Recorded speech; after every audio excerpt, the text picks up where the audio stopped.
Chapter 309. Fan Xian, who was lying on the bed with a haggard face, immediately expressed his opposition.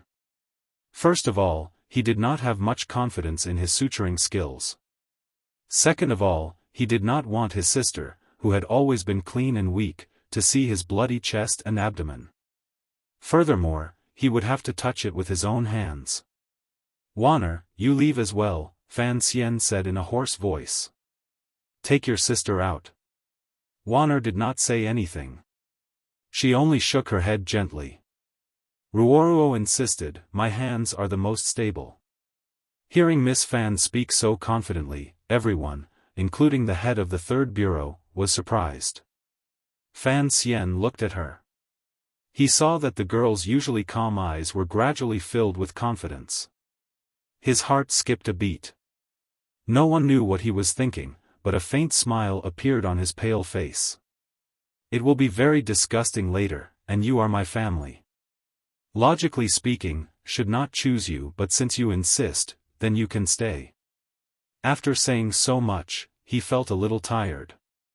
Before he could say anything, Wanner, who was next to him, shook her head again. She still did not say anything. There was a moment of silence. The candlelight shone on Fan Xian's face. He forced a smile and said, "Then what are you all waiting for? It is only a small operation." The boxes that the third bureau had brought were indeed made according to Fan Xian's suggestion, but the real originator was Fei Jie. And where did Fei Jie learn to do this? Aside from Fan Xian, no one else knew. But now, he was going to be the chief medical officer for his own operation. As he spoke, everyone in Guangxin Palace began to get busy. The palace was luxurious, and there were plenty of candles. They thought of a way to focus the candlelight on the bed, illuminating Fan Xian's exposed chest. The eunuchs hurriedly boiled water and equipment, so that everyone in the palace could wash their hands. Ruoruo, on the other hand, carefully listened to her brother as he explained the procedures. The head of the third bureau was, without a doubt, the best anesthesiologist available. The eunuchs became nimble nurses. On the other hand, the imperial physicians who stood at the side in a daze as they watched the crowd bustle about but did not know what they were doing seemed to have turned into third-year medical students who were spectating surgeries in that world. Anyway, it's not a gynecological examination. As Fan Xian thought of this, he gave up on the idea of chasing the royal doctors out. As for sterilization and disinfection, forget it, the palace did not have the means to do so. The crisp sound of metal hitting metal echoed in the quiet Guangxin Palace. Fan Ruoruo nodded her head nervously, indicating that her brother was ready. Lin Wanner turned her head to look at her sister-in-law worriedly. She then took a white cotton towel and wiped the sweat from Fan Xian's forehead. Fan Xian smiled with difficulty. "Madam, you should wipe the sweat off the doctor's forehead." The head of the third bureau unreasonably prepared to feed him the medicine. Unexpectedly, Fan Xian smelled the aroma and closed his lips tightly, indicating that he would not eat it. "Strychnine is too strong," he said. "You will faint." The head of the third bureau asked gloomily, "What if you don't faint? What if I bounce up in pain later?" Although Fan Xian was not as brave as Guan Gong, he was the only one who was good at this. Of course, he could not allow himself to pass out and leave his life in the hands of his sister. With difficulty, he said, "Use chloroform, but only a little." Only then did the head of the third bureau realize that he had forgotten about the medicine.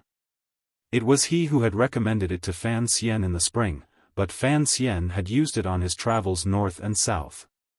The third bureau rarely used it. He went back to the corner of the room and rummaged for a while, finding a small brown bottle. He happily walked back and put the bottle under Fan Xian's nose. A slightly sweet smell immediately seeped into Fan Xian's nose. After a while, the medicine began to take effect. Although his vision did not blur, the scene in front of Fan Xian began to look strange.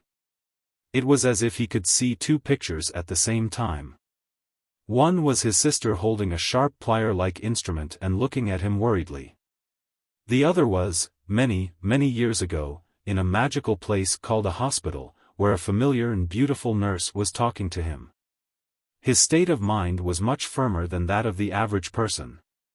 He immediately knew that he was beginning to experience temporary hallucinations. The real and imaginary scenes were beginning to intertwine. He did not have much time left. Start, quickly. He slightly narrowed his eyes. If Ruoruo cannot hold on, I will immediately take over. He was very brave. It was as if he was using his own life to protect Ruoruo's confidence. But under the effects of chloroform, his mind always easily drifted away from the operation room in the palace, and he forgot that the patient being operated on was him. Fan Xian had used chloroform against Xiaofan, against Yan Bingyun, against the second prince. Today, he was finally getting his comeuppance. He turned his head to look at Wanner's snow-white cheeks. Her eyes, after being slightly swollen, appeared particularly poignant and beautiful. Then, he looked at his sister, who was very carefully working on his chest. He suddenly smiled foolishly. He thought to himself, if in the future, he let his wife and sister wear pink nurse uniforms at home, even though he could only look at them, how beautiful would that be? When people are confused, their true nature gradually emerges. The people outside of Guangxin Palace were still anxiously waiting. They all knew that Fan Xian had already woken up and was valiantly treating his serious injuries according to their own arrangements. Although the people of the kingdom of Qing were long used to the surprises Fan Xian brought, such as the 3,000 poems, the spring examination, the first bureau, and the tender tofu, they all thought that he was seriously injured, and yet he wanted to treat himself. They didn't know if he could pull himself back from the line between life and death. The emperor, who had been resting in the royal study, seemed particularly nervous about this young official. He actually sat in the imperial carriage and returned to Guangxin Palace. He looked at the quiet people in front of the palace and heard the faint sounds of voices and metal clashing. He couldn't help but frown. He thought of many years ago, on the difficult battlefield in the north, he seemed to have seen something similar. How is it? King Jing bowed to the emperor and said worriedly, the royal doctors can't help. Those guys from the third bureau, the antidote should be no problem, but the knife wound is a bit too deep. The emperor smiled slightly and said, with the treasures she left behind, it shouldn't be too much of a problem. King Jing was startled and didn't reply. He stood behind the emperor, and a glimmer of anger and sorrow appeared in his lowered eyes, then disappeared in a flash. After an indeterminable amount of time, the door to Guangxin Palace was finally pushed open. Yi Guipin didn't care about her identity as a mistress. She pulled the third prince over and anxiously asked, "How is it?" What answered her was the sound of a very rude vomiting. The person who came out was a young eunuch. He had been in charge of delivering the instruments in the palace earlier. Now that he was the first to leave the palace, he naturally became the focus of everyone's attention. But hearing Yi Guipin's question, he couldn't answer at all. His face was deathly pale, as if he had been provoked by something. He held on to a pillar and kept vomiting. Eunuch Yao scolded, "You little bastard, vomit." Before he could finish, another pale-faced young royal doctor came out of the palace. He squatted down and vomited along with the young eunuch. The world was peaceful, and the young eunuch had grown up in the palace. He had seen caning before, but he had never seen such a gloomy scene in the palace. What were those red, green, and white things? Could it be that the stomach of a person was filled with those horrible bloody balls of meat? Miss Fan was amazing. She could even touch it with her hands. And the young royal doctor, who had practiced medicine for many years, only knew how to look, listen, question, and feel the pulse. The most disgusting thing he could do was look at the coating of the tongue and the vagina of the Eastern Palace. Tonight was the first time he had seen someone use needles to sew skin and scissors to cut flesh, that was human flesh and human skin. After a while, the imperial physicians who were students of the medical college that night quietly retreated out of Guangxin Palace. However, the expressions on everyone's faces did not look too good. Although most of them could still maintain their composure on the surface, deep down in their hearts, they had suffered quite a bit of shock. The emperor looked at their faces and knew that Fan Xian should be fine. But he still asked, "How was it?" The royal doctor, who had been slapped by King Jing, had been unable to suppress his curiosity and had secretly gone to watch. Hearing the emperor's question, his face was a mixture of green and red. He said with great shock, "Your Majesty, it is truly marvelous." Hearing this, King Jing couldn't help but scold him. "I'm asking you Fan Xian, not for you to sigh here." The royal doctor stood up straight and continued to sigh. His beard trembled. "Your Majesty, Your Highness, I have been a doctor for decades, and have heard of this marvelous acupuncture technique. I did not expect to see it today. Your Majesty, please do not worry. Young Master Fan's internal organs have healed, and he will be fine. It is just that he has lost too much blood, and is not yet awake." He didn't dare say that after young Master Fan's operation was over, he finally couldn't withstand the effects of the chloroform, and began to talk nonsense on the operating table. It was an absurd matter involving a noble family, and it was absurd beyond belief. He didn't dare to report this matter to the emperor. Fortunately, at the operating table, other than himself, the #1 student, there were only the 2 women closest to young Master Fan, so he should be fine. The people who remained outside Guangxin Palace were all people who sincerely hoped that Fan Xian would be able to survive. Hearing the royal doctor's powerful assurance, they all let out a collective sigh of relief. The great prince showed a smile of relief and bowed to the emperor. He did not wait outside Guangxin Palace any longer, and went straight back to his manor. He didn't want people to think that he was expressing goodwill to Fan Xian, and he didn't want people to think that he was trying to figure out the emperor's intentions. He just didn't want Fan Xian to die. Hearing that he was safe, he left in a carefree manner. The emperor waved his hand and signaled for Yi Guipin to lead the exhausted third prince back to the palace first. He then started to walk into Guangxin Palace to have a look. King Jing followed behind him. Unexpectedly, the royal doctor stopped in front of the 2 nobles and smiled bitterly. Before young Master Fan fainted, he said that it would be best if no one went in case. He furrowed his brows and thought for a while. Finally, he thought of a new word. Infection? Fan Xian's words were actually just a request for some peace and quiet. The emperor and King Jing paused for a moment and then agreed. Unexpectedly, they looked at the royal doctor with a fanatical expression. "Your Majesty, I think that young Master Fan's medical skills are excellent, and that he should take up a position in the Imperial Academy of Medicine. He can treat the nobles in the palace, and he can teach students to benefit the people of the Qing Kingdom. As they say, his fame will last for 1,000 years. This was a very good request, and there was no selfishness in it." But the situation was tense, and the emperor couldn't help but get angry before King Jing could. He yelled angrily, "He hasn't woken up yet, and you're taking him for what? Fan Xian is so talented, how could he be restricted to such matters?" King Jing wasn't angry. He chuckled and muttered, "Being a doctor is better than being a patient." The officials of the Third Bureau finally retreated and bowed respectfully to the emperor. After receiving a few words of encouragement from the emperor, they left the palace, somewhat exhausted. In Guangxin Palace, aside from the eunuchs and serving girls, there were only Fan Xian, Wan, and Ruoruo. Lin Wan looked at Fan Xian with a pained expression, and then at her sister-in-law, whose face was pale. She gently wiped the sweat from her brow. This was what Fan Xian had said earlier. Fan Ruoruo's hand, which had been steady until now, finally began to tremble. She knew that under her brother's command, she had accomplished something incredible. Her brother's life should be saved. Her mind relaxed for no reason, and her legs gave way. She almost fell to the ground. Lin Wan held her up, and laughed at herself. She still didn't say anything. The meaning behind her smile was clear.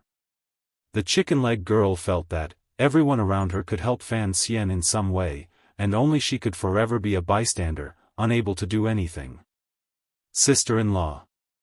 Fan Ruoruo finally noticed Lin Wan's unusual silence. She asked with concern, "Are you all right?" Lin Wan had been stared at by her sister-in-law for a long time, and there was nothing she could do. She smiled and said, "I'm fine." The word "fine" was a little unclear. Fan Ruoruo looked closely and saw that there was a faint trace of blood at the corner of her sister-in-law's mouth. She couldn't help but jump in fright, and was about to call for the royal doctor. Lin Wan hurriedly covered her mouth, for fear of waking Fan Xian, who was intoxicated by the chloroform. She stuttered a little as she explained, "Nothing. I just bit my tongue." Fan Ruoruo was a little surprised, and immediately understood what was going on. She couldn't help but feel warmth in her heart. She felt a little more love and respect for this young sister-in-law. Earlier, when she was feeding Fan Xian the medicine, Wan was so anxious that she only cared about chewing the pill. In her panic, she bit her own tongue. But she was worried about Fan Xian's safety, and so she endured it until now. The white curtains in Guangxin Palace had long been removed. Now, the moon pierced through the evening clouds, and shone down upon the world. It was a little similar to the white curtains in the palace. The people outside the palace gradually dispersed, leaving behind only enough guards and eunuchs to deliver messages. The serving girls and eunuchs inside the palace rested their heads on their chairs, ready at any moment to see if there were any changes to Sir Fan Jr.'s injury. Another serving girl on night duty quietly removed the extra palace candles. The sister-in-law and sister-in-law sat quietly on the chairs, looking at Fan Xian sleeping peacefully in the dim candlelight. A smile of relief appeared on their faces at the same time. Outside the palace walls, Wu Zhu, dressed in coarse clothing, coldly looked in a certain direction in the palace. After confirming that someone was safe, he quietly slipped into the dark forest. After a few days, still in the royal palace, in the depths of the usually quiet but heavily guarded plum garden, the most famous patient in Jingdo was lying on a soft couch and sighing emotionally. "When can I go home?" Fan Xian covered himself with a thin blanket and lay on the soft bed. He looked at the little Chu Mei, who had been born early to show her filial piety. His expression was a little annoyed. The resources in the palace were naturally very abundant. All kinds of expensive medicines were carefully regulated by the Imperial Academy of Medicine. They were constantly poured into his stomach, and it was difficult for him not to recover quickly. The palace eunuchs and palace maids were also much better at serving people than Fan Manor. Even the scenery in the plum garden was much better than the back garden of Fan Manor. In addition, his wife and sister had received a special edict to be by his side every day. With the autumn sun shining on him, the quilt covering him, and the little beauty accompanying him, it seemed to be no different from his life at home, except that there was no swing. But he still wanted to go back to Fan Manor, because he always felt that was his true home in the capital. After the first surgery in the Qing Kingdom's palace, with the foundation of his body built up over nearly 20 years of hard work, he recovered quickly. His chest and abdomen were still not completely healed, but at least he could lie down and look at the scenery. But the Jinqi in his body had not improved in the slightest. He felt a slight chill and fear in his heart. Ruoruo blew on the porridge in her bowl and used a spoon to feed him a mouthful. On the other side, Lin Wanner put her hand into his robe and carefully adjusted the position of the bag inside the 2 layers of cloth. This was Fan Xian's request. Using the cloth to bind the wound, and with the weight of the bag, it would be very beneficial to the healing of the wound. Fan Xian swallowed the porridge with some difficulty and complained, "I eat porridge every day, and my mouth is so bland. I want to go home. I don't want to eat the food from Bao Yu brothel, but I want to drink some of Lady Lu's berries. That would be better than this. Lin Wanner said, "You've only just woken up 2 days ago, and you talk a lot more. Since the Emperor has allowed you to recover in the palace, what are you afraid of?" "But, what do you mean by, bland mouth is bland?" Fan Ruoruo did not understand, and asked, "What bird?" Fan Xian's expression did not change, and he changed the subject, saying, "I'm not afraid of gossip. I just miss home." Now that he was in the palace, he could not contact the Qinian unit. The Emperor had ordered him not to worry about anything, so Wanner and Ruoruo did not leave the palace. The other eunuchs and serving girls did not say anything. It had already been a few days since the assassination in the floating temple, and he did not know anything about it. He could not ask the old cripple about the shadow, and that made him very uncomfortable. "Today, I have to go to the hospital to settle my account, so I can only write this much." Chapter 310. The plum garden was behind Guangxin Palace. The environment was quiet and secluded. Passing through the sky platform, they arrived at the wind-singing pavilion, which was where Sir Fan Jr. was recovering from his injuries. Although it was the Emperor who had specially ordered him to stay in the palace to recover, and everyone in the palace knew how much Sir Fan Jr. had done for the royal family, it did not feel appropriate for a male official to stay in the palace for a long time. Fan Xian knew this, so he just stayed in the plum garden. As for the people from the other palaces who came to visit, he always used the excuse that he was not feeling well. At this time, a cheerful and somewhat naive noblewoman came up to the wind-singing pavilion with familiarity. She held a child in her hand and a few serving girls followed behind her. Fan Xian was slightly surprised. Realizing it was Yi Gui-pin, he didn't say anything. Ever since he had woken up, Yi Gui-pin had brought the third prince here every day to sit. First, they were relatives. Second, he had saved the third prince's life in the hanging temple. She had used this as an excuse, so it was not good for him to stop her. Third, Fan Xian knew that this lady's intentions were sincere. "Auntie, didn't you say you didn't need to come? Why did you bring something today?" he said with a smile. According to etiquette, he had to call her lady. Last year, when he first entered the palace, Yi Gui-pin liked Fan Xian to call her auntie. She liked this kind of intimate form of address, so Fan Xian didn't insist. Today, the serving girls behind Yi Gui-pin were carrying a few food boxes. He didn't know what was inside. Soup made from cordyceps. Yi Gui-pin bowed to the two girls at his side and pulled a chair over without any regard for herself. She sat down beside Fan Xian and said, "It's not from the palace. Your family cooked it and had me send it over." Fan Xian made an "oh" sound and looked at the serving girls who were busy pouring the soup. Among them, there was one with familiar features. He smiled and said, "Xing'er has also come." Xing'er was the little serving girl who had taken him to various palaces to visit when he first entered the palace.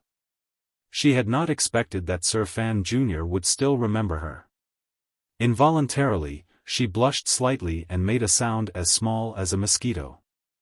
This caused everyone to laugh. Yi Gui-pin jokingly scolded, "You're injured to this extent and you still don't forget." Suddenly, she felt that she could not continue speaking, and so she smiled sweetly and stopped. She was not very old, and she had a natural, simple, and beautiful temperament, so it was easy for her to get close to people. She turned her head and said a few words to Wanner, and then talked to Ruoruo about family matters. She told them to be at ease in the palace, and that there would be no problems with Fan Manor. The third prince, who was sitting beside her, appeared to be much more obedient than usual. He did not have the violent and arrogant attitude he had in the Baoyue brothel. He lowered his head with a bitter expression and did not say a word.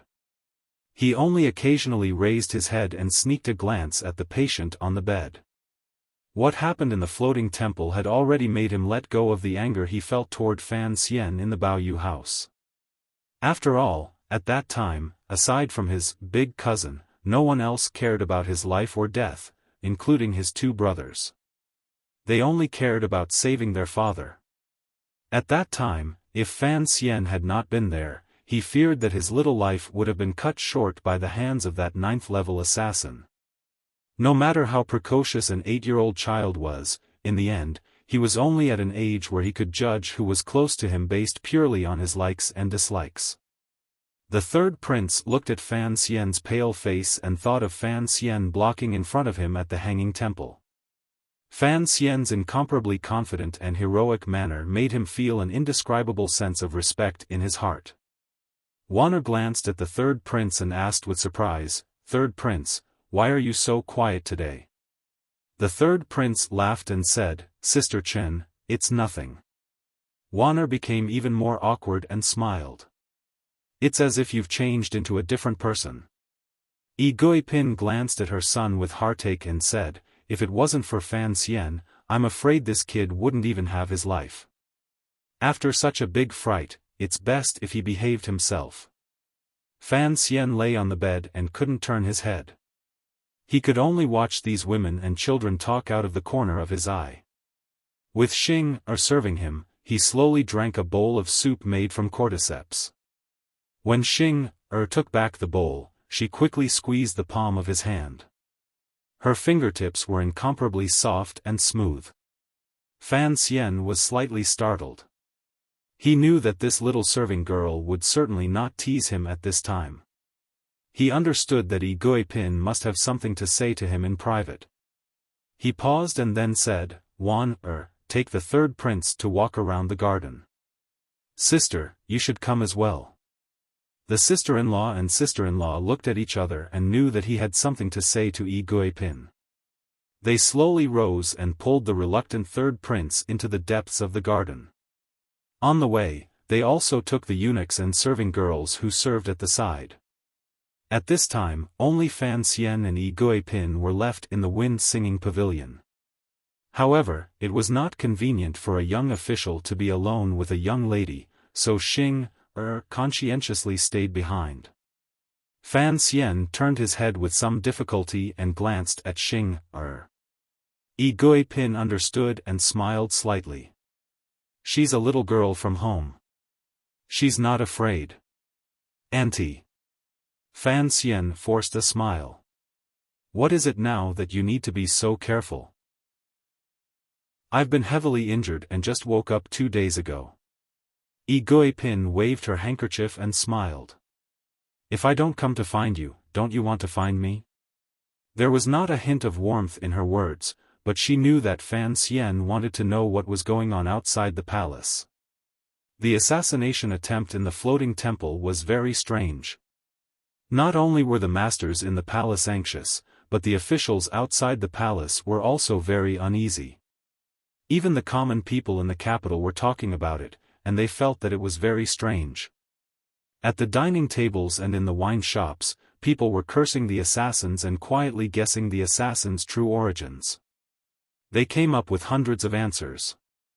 Yi Guipin knew that the emperor wanted Fan Xian to heal in peace, so he had cut off all his sources of information. It just so happened that she could help him obtain some. "Aren't you afraid the emperor will blame you?" Fan Xian looked at her with a not-quite-there smile. "It's already this time of year." Yi Guipin's words were very direct. She chuckled. "Other than you, I have no one else to rely on." Fan Xian understood what she meant. There were a total of 4 ladies in the palace who had children. The empress didn't need to be mentioned, but the princes of Lady Ning and Lady Shu had all grown up. They had their own power, which was Yi Guipin in front of him. Although her family background was noble and she had the fan manner as a power outside the palace, the third prince was too young.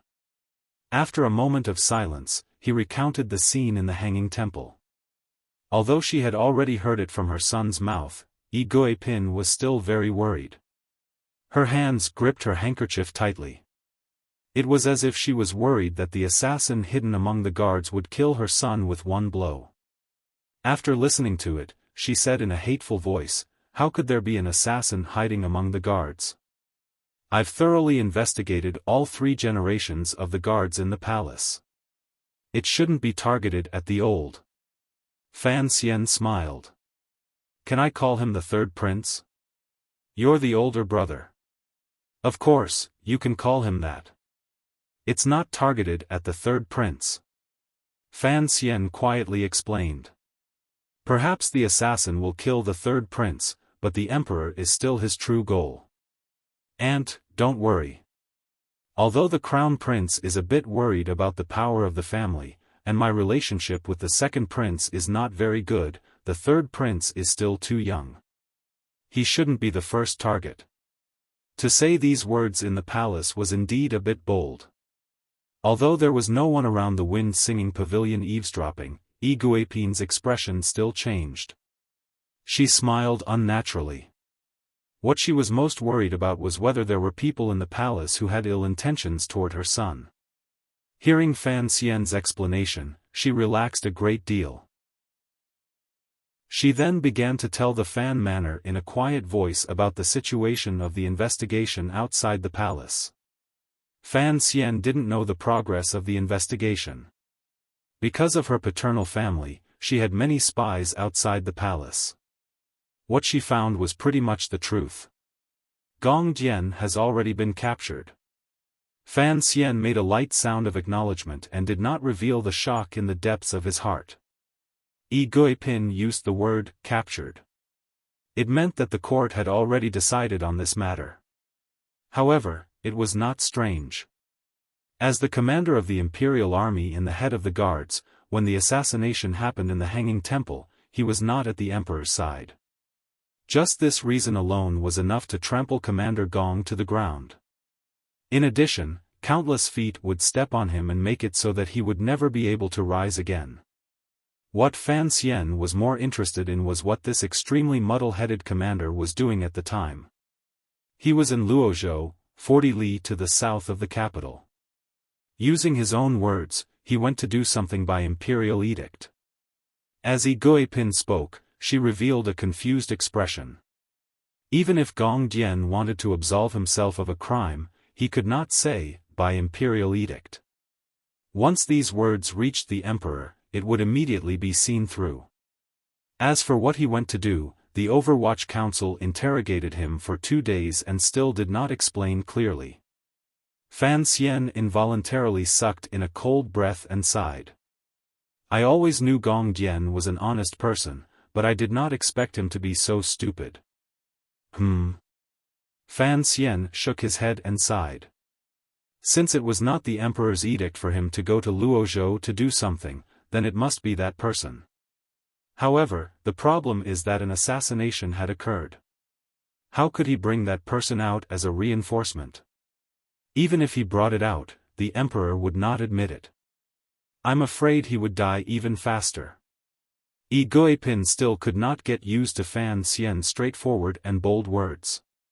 She smiled bitterly and said, "These things, let's not worry about them."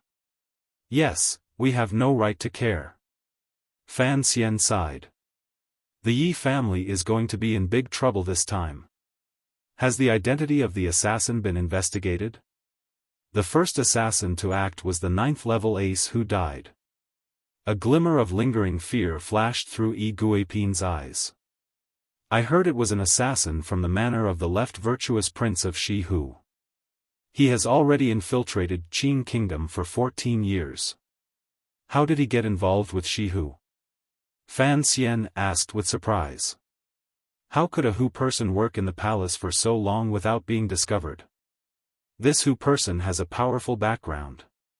Yi Guipin thought for a moment, organized her words, and explained. Only now did Fan Xian know that the Hu assassin who died at the hands of Eunuch Hong was the descendant of the fake princess sent over when the Qing Kingdom was founded. Although many years had passed, she still retained the appearance of a Qing person. In reality, this marriage was very famous. When Shihu was at its worst, the other party had wanted to plead for peace and submit. They had sent a group of descendants from that marriage group back to Jingdo.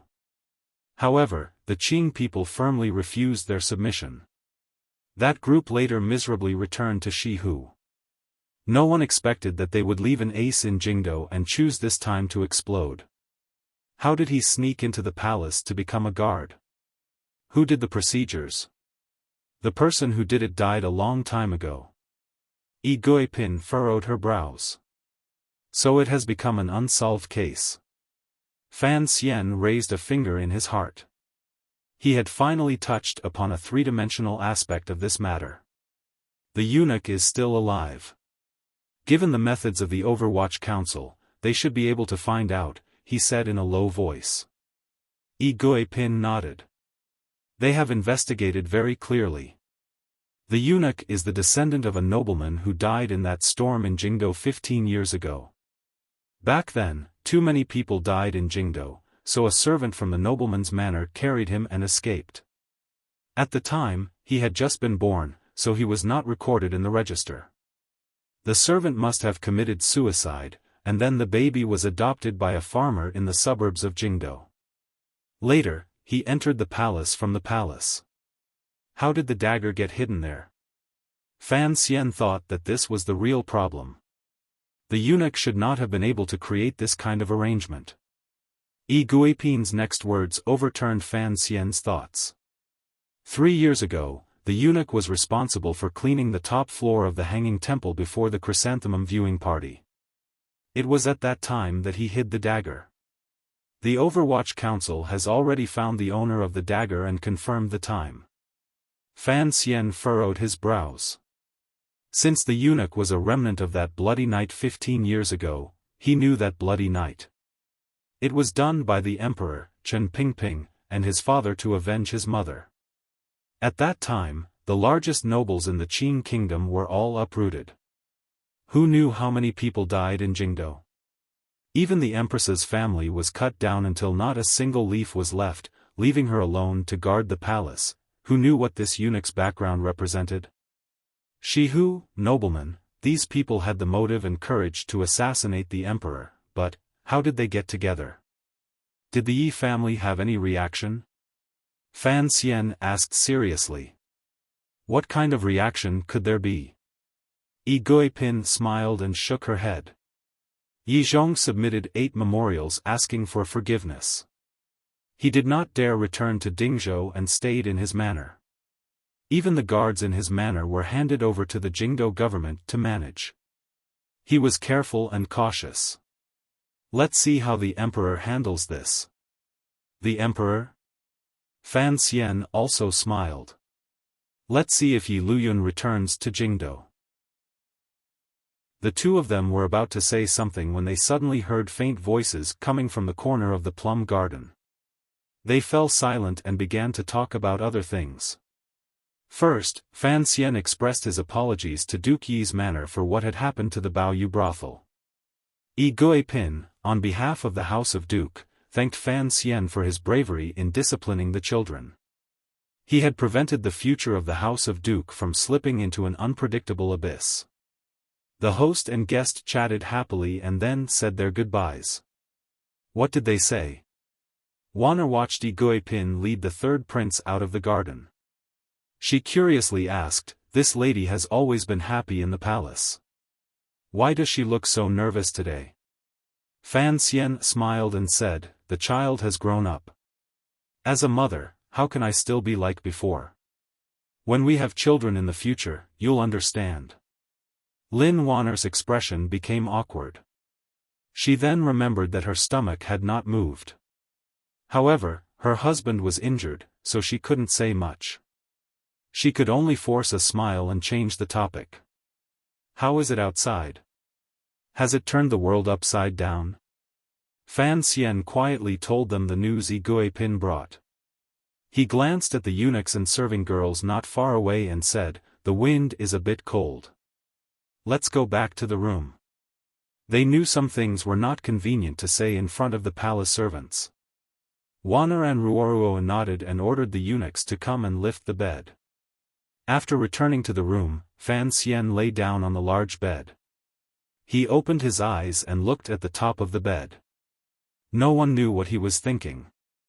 A moment later, he finally said, "What do you think will happen to the Yi family this time?" There was no one in the room, so he had nothing to fear.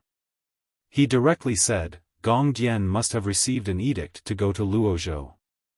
And it was definitely not an edict from the emperor. Otherwise, if Gong Dian cried out, even the emperor would not be able to resolve the situation. He felt a chill in his heart. Although this move is a bit absurd, it is very effective. The Empress Dowager secretly ordered Gong Dian to go to Luozhou. As the commander of the royal guards, of course he had to go. But there was an assassin in the floating temple. If during the trial, Gong Dian still insisted that the Empress Dowager secretly ordered him to leave the capital, then it would be the same as announcing to the world that the Empress Dowager wanted to kill the emperor. If Gong Dian does not want his entire family to be wiped out, then he will have to keep his words to himself. That would be a big loss. Lin Wanner and Ruoruo were both smart people. Of course, they did not think that the Empress Dowager had arranged for the floating temple incident. Wanner looked worried. You are saying that Gong Dian going to Luozhou was arranged by grandmother and the emperor? Fan Xian grunted. Ruoruo furrowed her brows. Why would they do that? Fan Xian laughed coldly. Gong Dian is the commander of the royal guards, and he is Yi Zhong's disciple. This time, he is unlucky. The Yi family will follow suit. Wanner was worried about her good friend, Yi Linger. She sighed. The Yi family has always been loyal. Why would the emperor? She did not finish her sentence, but everyone understood. Fan Xian sighed and said, if the emperor did not doubt the Yi family's loyalty, of course, he would not choose to do this. But now that he has doubts, he can only choose to have the Yi family stand to the side. At least, the important area of Jingdo cannot be guarded by the two brothers. The most important thing is that the Yi family has the only great-grandmaster in Qing Kingdom on the surface. As long as Yi Luyun does not die. As long as Yi Luyun does not die, he will not be able to touch the Yi family. That is why he used such a sinister move. It is a move that will lose the dignity of the royal family. Fan Xian sighed. Are they not afraid of disappointing the hearts of the officials? Why, would the emperor suspect the Yi family? It is simple, Fan Xian explained. Fan Xian explained, the emperor arranged the marriage between the second prince and Yi Ling. If Yi Zhong had seen clearly enough, he should have rejected the marriage at the time. Even if he approved of this marriage, he should have immediately asked to resign from his position as commander of the Jingdo garrison. Not to mention retirement, even if he was transferred to the border defenses, it would have made the emperor feel more at ease. And he did neither of these things, so, Lin Wanner and Ruoruo nodded sadly. Ruoruo couldn't help but say, there are so many twists and turns in this.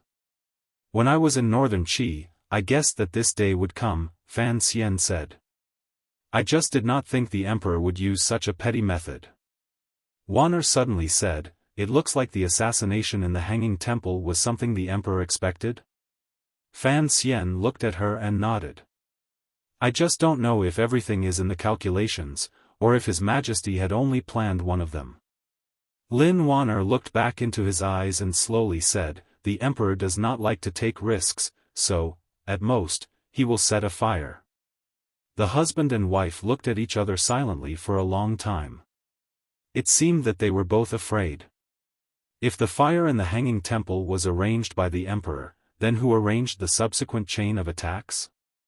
Fan Xian slowly closed his eyes. In a quiet voice, he said, the assassin's plan is too clever.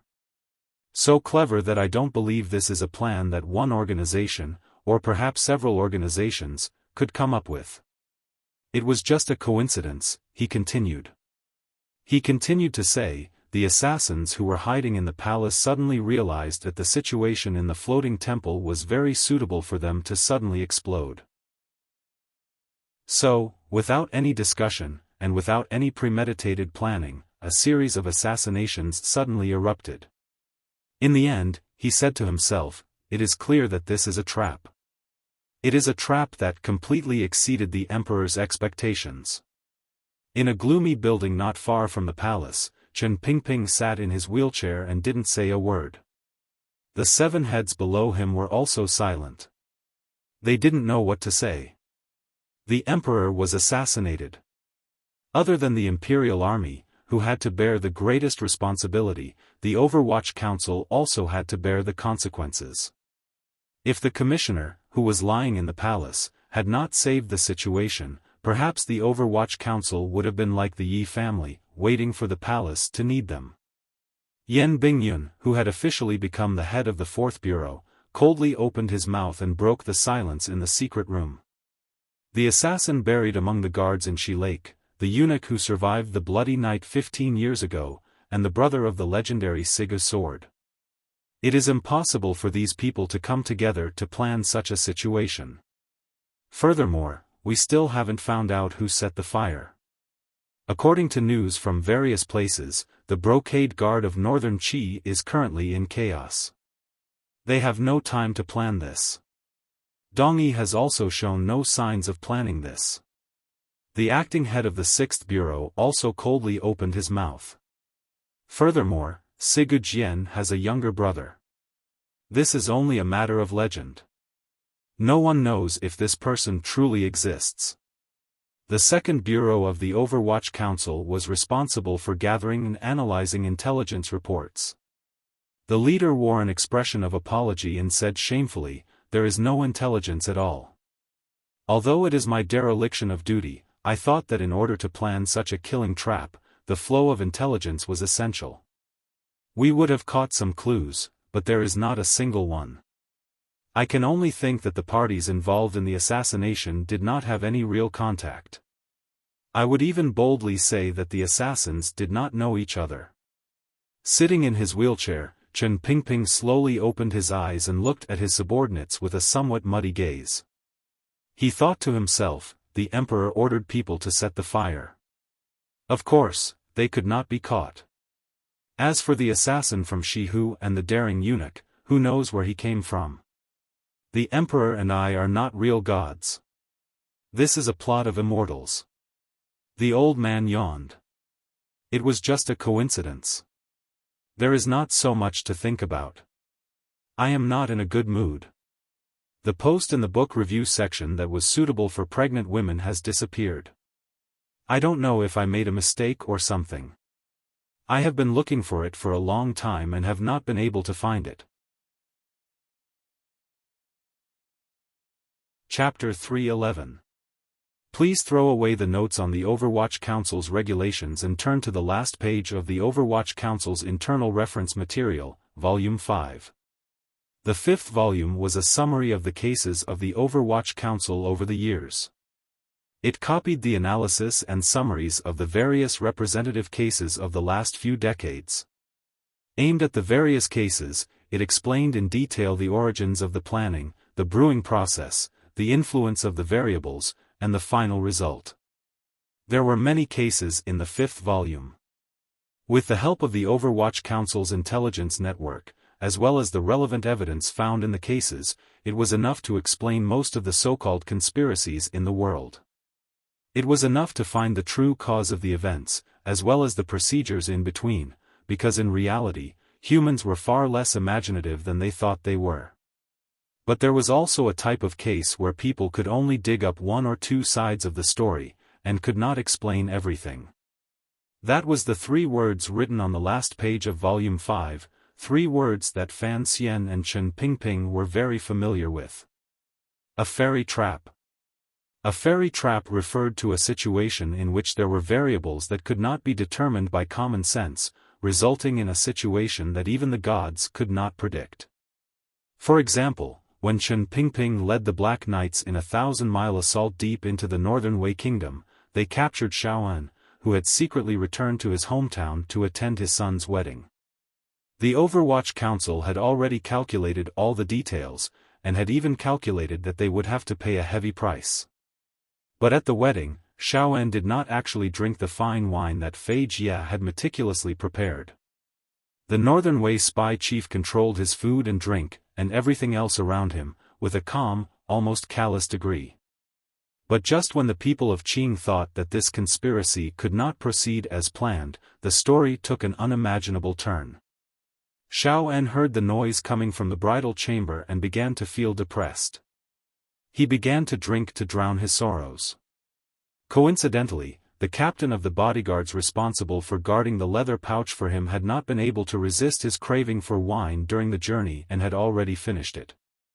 So when Xiaofan asked for wine, this irresponsible captain of the bodyguards lost his head in fear and gulped down a pouch of wedding wine. And so Xiaofan was poisoned, and so Chen Pingping and Fei Jia succeeded.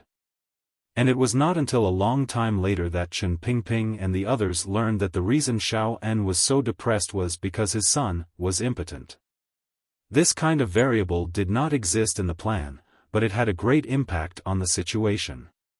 For example, 20 years ago, a salt merchant in the south suddenly died after a birthday banquet.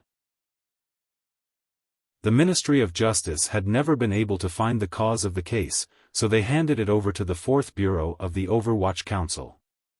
Who would have guessed that there were 14 people suspected of the crime that night, including the concubines? It seemed that everyone wanted the rich merchant to die as soon as possible. Who was the real murderer? Another 3 years later, a poor old man was caught stealing sesame seed cakes and brought to the authorities. Perhaps he didn't want to live anymore, so he confessed that he was the one who killed the salt merchant 3 years ago. Hearing this, the people of the 4th Bureau of the Overwatch Council were both embarrassed and shocked. How could professionals like them let go of a real suspect? When they arrived at the scene of the crime, everyone suddenly realized what was going on and felt extremely embarrassed. The old man and the salt merchant were childhood neighbors, and they grew up together. Later, the old man went to live in Wuxia, and when he returned to settle down, he saw the salt merchant having a birthday banquet. For some unknown reason, he climbed into the courtyard, picked up a stone, and smashed the drunken salt merchant to death. The Overwatch Council had noticed the marks on the walls of the courtyard, but they never imagined that an old man who had returned to his hometown would take such a huge risk and climb into the courtyard to commit the crime without being discovered by the guards. At the time, Yan Ruohai had not yet become the head of the 4th Bureau. He asked the old man curiously, "After I investigated the case, Baozheng also asked you questions. Why were you not nervous at all?" The old man said, "What is there to be nervous about? If worst comes to worst, I'll just have to pay with my life." This was probably the first time Yan Ruohai had seen such a fearsome character, but he still found it strange. "Why did you kill him?" The old man confidently replied, "When I was young, he slapped me once." The assassination in the floating temple seemed to be a trap set up by a deity. Because His Majesty had grown suspicious of the Yi family and was afraid that they had a great grandmaster in their family, His Majesty came up with such a shameless plan to frame them. On one hand, he used the name of the harem to transfer Gong Dian away, and on the other hand, he set a small fire in the floating temple. As for this fire, Fan Jian and Chen Pingping both knew about it. After the fire started, the top floor became a little chaotic. The assassin from Shihu saw this opportunity and finally made his move. He had been in the palace for more than 10 years, and he could not endure it any longer. This kind of life was hard to bear. 3 years passed, and another 3 years passed, and he did not know when it would end. At the time, Eunuch Hong was protecting the Empress Dowager, and his judgment of Fan Xian's power was slightly off. So when he saw the emperor only a few steps away from him, he made his move. The guards made their move, giving the white-clothed swordsman another opportunity. The white-clothed swordsman made his move. The young eunuch, who had been hiding for a long time, saw the emperor's back less than a foot away from him, and thought of the dagger hidden in the wooden pillar. He thought this was a chance given to him by the heavens. Faced with this kind of naked temptation, how could he, who had sworn to take revenge, cut off his wife and entered the palace, pass up this opportunity. The emperor's absurd act of arson began, and all the people hiding in the dark sensed that there were too many opportunities to take advantage of. Of course, the assassins were determined and brave. Although they had no contact with each other, they chose to attack one after the other. Helping each other was satisfying themselves. As long as they could kill the emperor of the kingdom of Qing, they did not care about their own lives, but they cherished this opportunity that had been created by a freak combination of factors. They came from all over the world, and for the same goal, they walked together with determination and tacit understanding. Late at night in Guangxin Palace, Fan Xian lay on the bed, looking at the gauze curtain on the bed. He could not fall asleep. He had been recovering in the palace these days after his injury, and he had slept a little too much during the day. The candlelight in the palace was a little dim. His eyes stared at the thin gauze curtain, as if he wanted to use Inmu's ultimate skill to tear it apart and see the truth behind it. Wan had already fallen asleep. She was far away from him on the big bed, afraid that if she moved at night, she would touch the wound on his chest. Fan Xian turned his head to look at her, and with some pity, used his gaze to stroke the long black hair that was exposed outside the pillow. The palace was very quiet.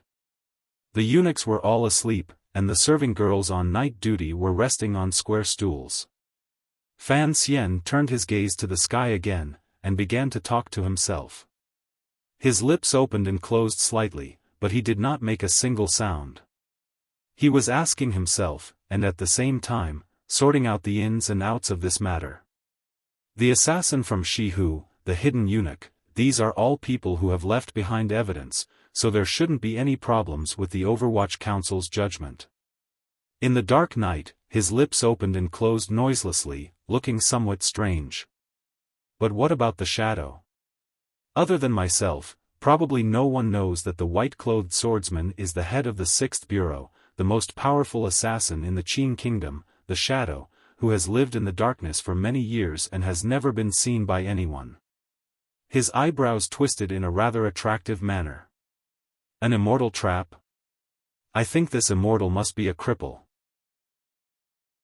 He laughed coldly at the empty bed. The emperor wants to arrange a trap to remove the Yi family's power in Jingdo, and cut off the eldest princess's possible hand. Presumably even the emperor feels that I have pushed the second prince too hard, and he must know what I will do to Xinjiang after the new year. Thinking of this, Fan Xian couldn't help but suck in a cold breath. He didn't know if it was because of the pain from his wound, or because he was shocked by the emperor's despicable methods. He thought to himself, His Majesty is too despicable, too shameless. Then what do you want to do? He tried to guess Chen Pingping's true intentions. If I asked you face to face, I think you would just sit in your wheelchair and say, in Chen Garden, I told you that I would deal with the matter of the emperor's favor. The emperor's favor? After the unexpected turn of events, you still have the leisure to arrange for the shadow to carry out an assassination, and then let yourself be the hero? Is it really that simple? As the foremost assassin in the Qing kingdom, it was not difficult to imagine the shadow being able to hide from eunuch Hong's ears. But Fan Xian didn't want to believe that the shadow's actions were purely to set up a trap. He wanted him to save the emperor's life, and in doing so, receive the unshakable favor of the emperor. The movement was too big, and the result was not rich enough. It didn't match Chen Pingping's calculative personality, so he always felt that Chen Pingping was hiding something from him. And you're not afraid that I know it was the shadow? Fan Xian raised his eyebrows. But if you want to assassinate the emperor, that doesn't make sense. Putting aside the problem of a loyal dog suddenly becoming disloyal, given your power, if you wanted to assassinate, you would certainly create a more perfect environment. You want to test the princes on behalf of the emperor? F***ck, you old dog, aren't you being too nosy? And I don't think the emperor wants to be so frightened. After thinking about it, he was entangled in the situation, unable to extricate himself. He could only sigh and slowly fall asleep. But even in his dreams, he still believed that his mother's old comrade must have hidden the deepest and darkest thoughts in his heart, unwilling to give anyone the slightest opportunity to pry. There is no such thing as a true immortal trap in this world. Chen Pingping sat in his wheelchair and spoke quietly to the blindfolded man in the forest. You also know that the 5th volume mentioned the death of the salt merchant. The reason why the old man who stole the sesame seed cake was able to easily kill the salt merchant was because the servants and guards in the manor had long been bribed by the concubines. They were very happy to see someone help them do this. And the old man's action against the salt merchant was not as simple as the salt merchant slapping him in the face many years ago. The precise reason was that the salt merchant had stolen the old man's wife. The hatred of the wife's murder is always greater. And don't believe that Yan Ruohai won't be able to investigate this matter. In reality, you and I both know that he was blinded by the 50,000 liang banknotes that the salt merchant's concubines gave him. So, the old cripple concluded. There is no such thing as an immortal trap. Everything was arranged by someone. Even if there were variables that coincidentally appeared, they were all within my control. If I couldn't control them, the emperor would already be dead by now. Wu Zhu coldly said, there is no such thing as a complete immortal trap in this world. I admit that the existence of the Western Hu assassin and the little eunuch almost messed up my entire plan, but fortunately, it did not fundamentally affect the emperor's safety. From your tone, I can't tell that you are sufficiently loyal to the emperor. Chen Pingping smiled. I am loyal to the emperor, but for the emperor's true benefit, I don't mind the emperor being frightened a little. What is true benefit? A sufficiently mature successor? Perhaps it was only in front of an old acquaintance like Chen Pingping that Wu Zhu would speak as much as he did today. Planning, Chen Pingping said seriously. Chen Pingping said sternly, politics is a process of planning. If your majesty wants to drive the Yi family out, just a fire is far from enough. Do you think that if the emperor knew the truth of the matter, he would believe your explanation? Wu Zhu asked coldly. Chen Pingping shook his head. As long as it is beneficial to the emperor, whether or not I am believed is not important. Wu Zhu believed that he and Fei Jia were both such old perverts. In a quiet voice, he said, your emperor almost died. Chen Pingping was very used to this treasonous form of address. It had been like this for many years. Wu Zhu would never address him as His Majesty like ordinary people did. His heart was filled with reverence. The emperor will not die. The old man's words were very forceful. This is something that I absolutely believe. Don't forget, the emperor will never let anyone know of his final trump card. Whether he dies or not, I don't care. Wu Zhu suddenly tilted his head. I only care that he almost died. The two of them represented Wu Zhu's completely different attitudes. Chen Pingping laughed bitterly. Of course, he knew that Fan Xian's accidental injury would turn the old man into a terrifying killing machine. Even someone as sinister as him, when faced with the cold Wu Zhu, he still felt a chill from the bottom of his heart. So, he tried to explain.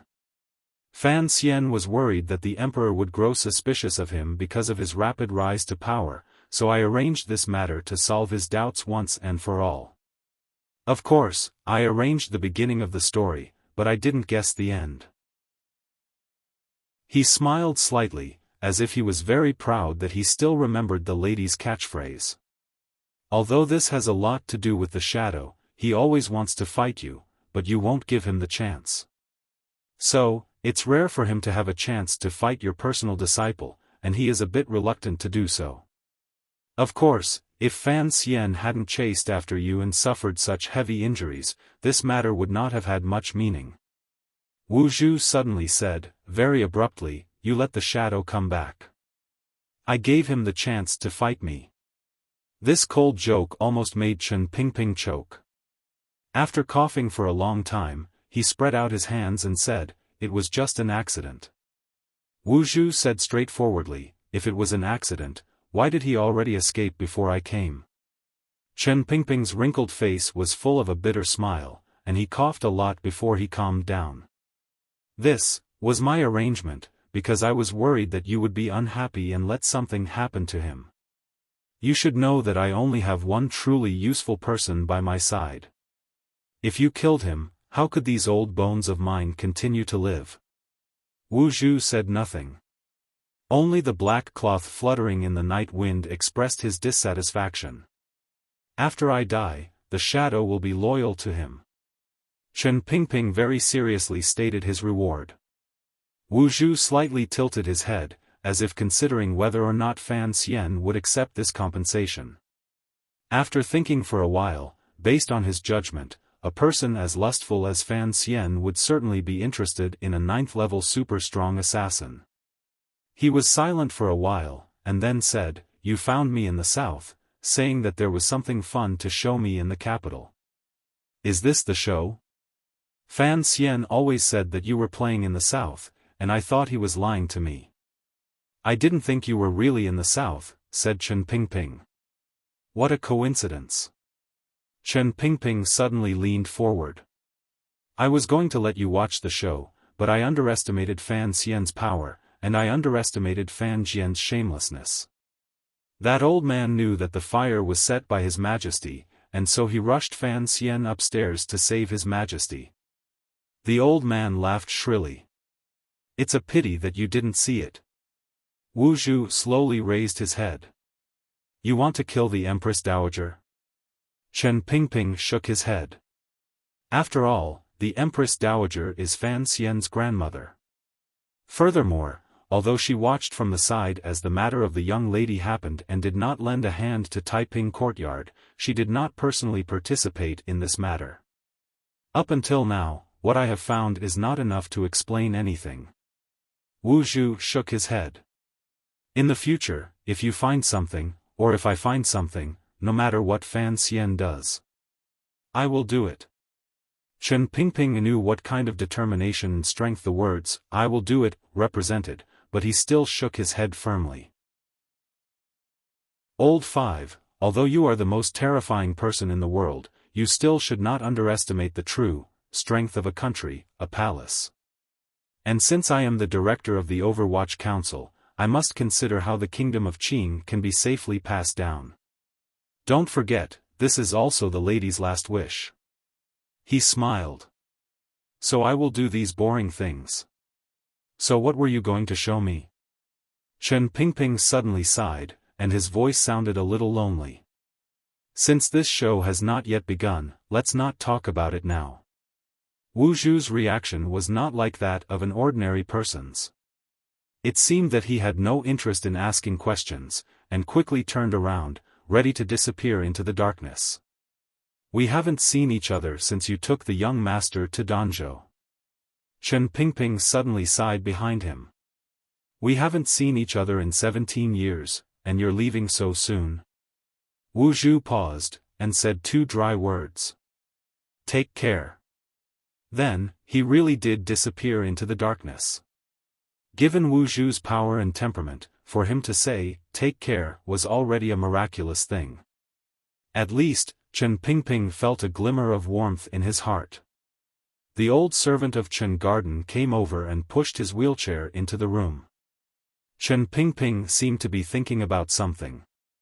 Suddenly, he let out a sigh of satisfaction and said, "Tell me, to be able to successfully lure those 2 extremely patient guards and eunuchs into action, do I count as a very powerful person?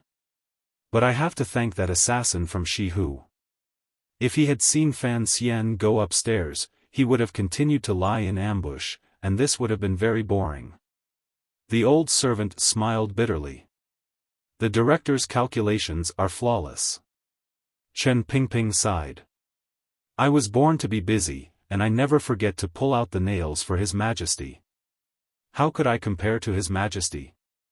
He stayed in the palace for a few more days, until the frost grew colder, and there were signs of snow falling in the sky. At Fan Xian's strong request, the Emperor of Qing finally allowed him to go home.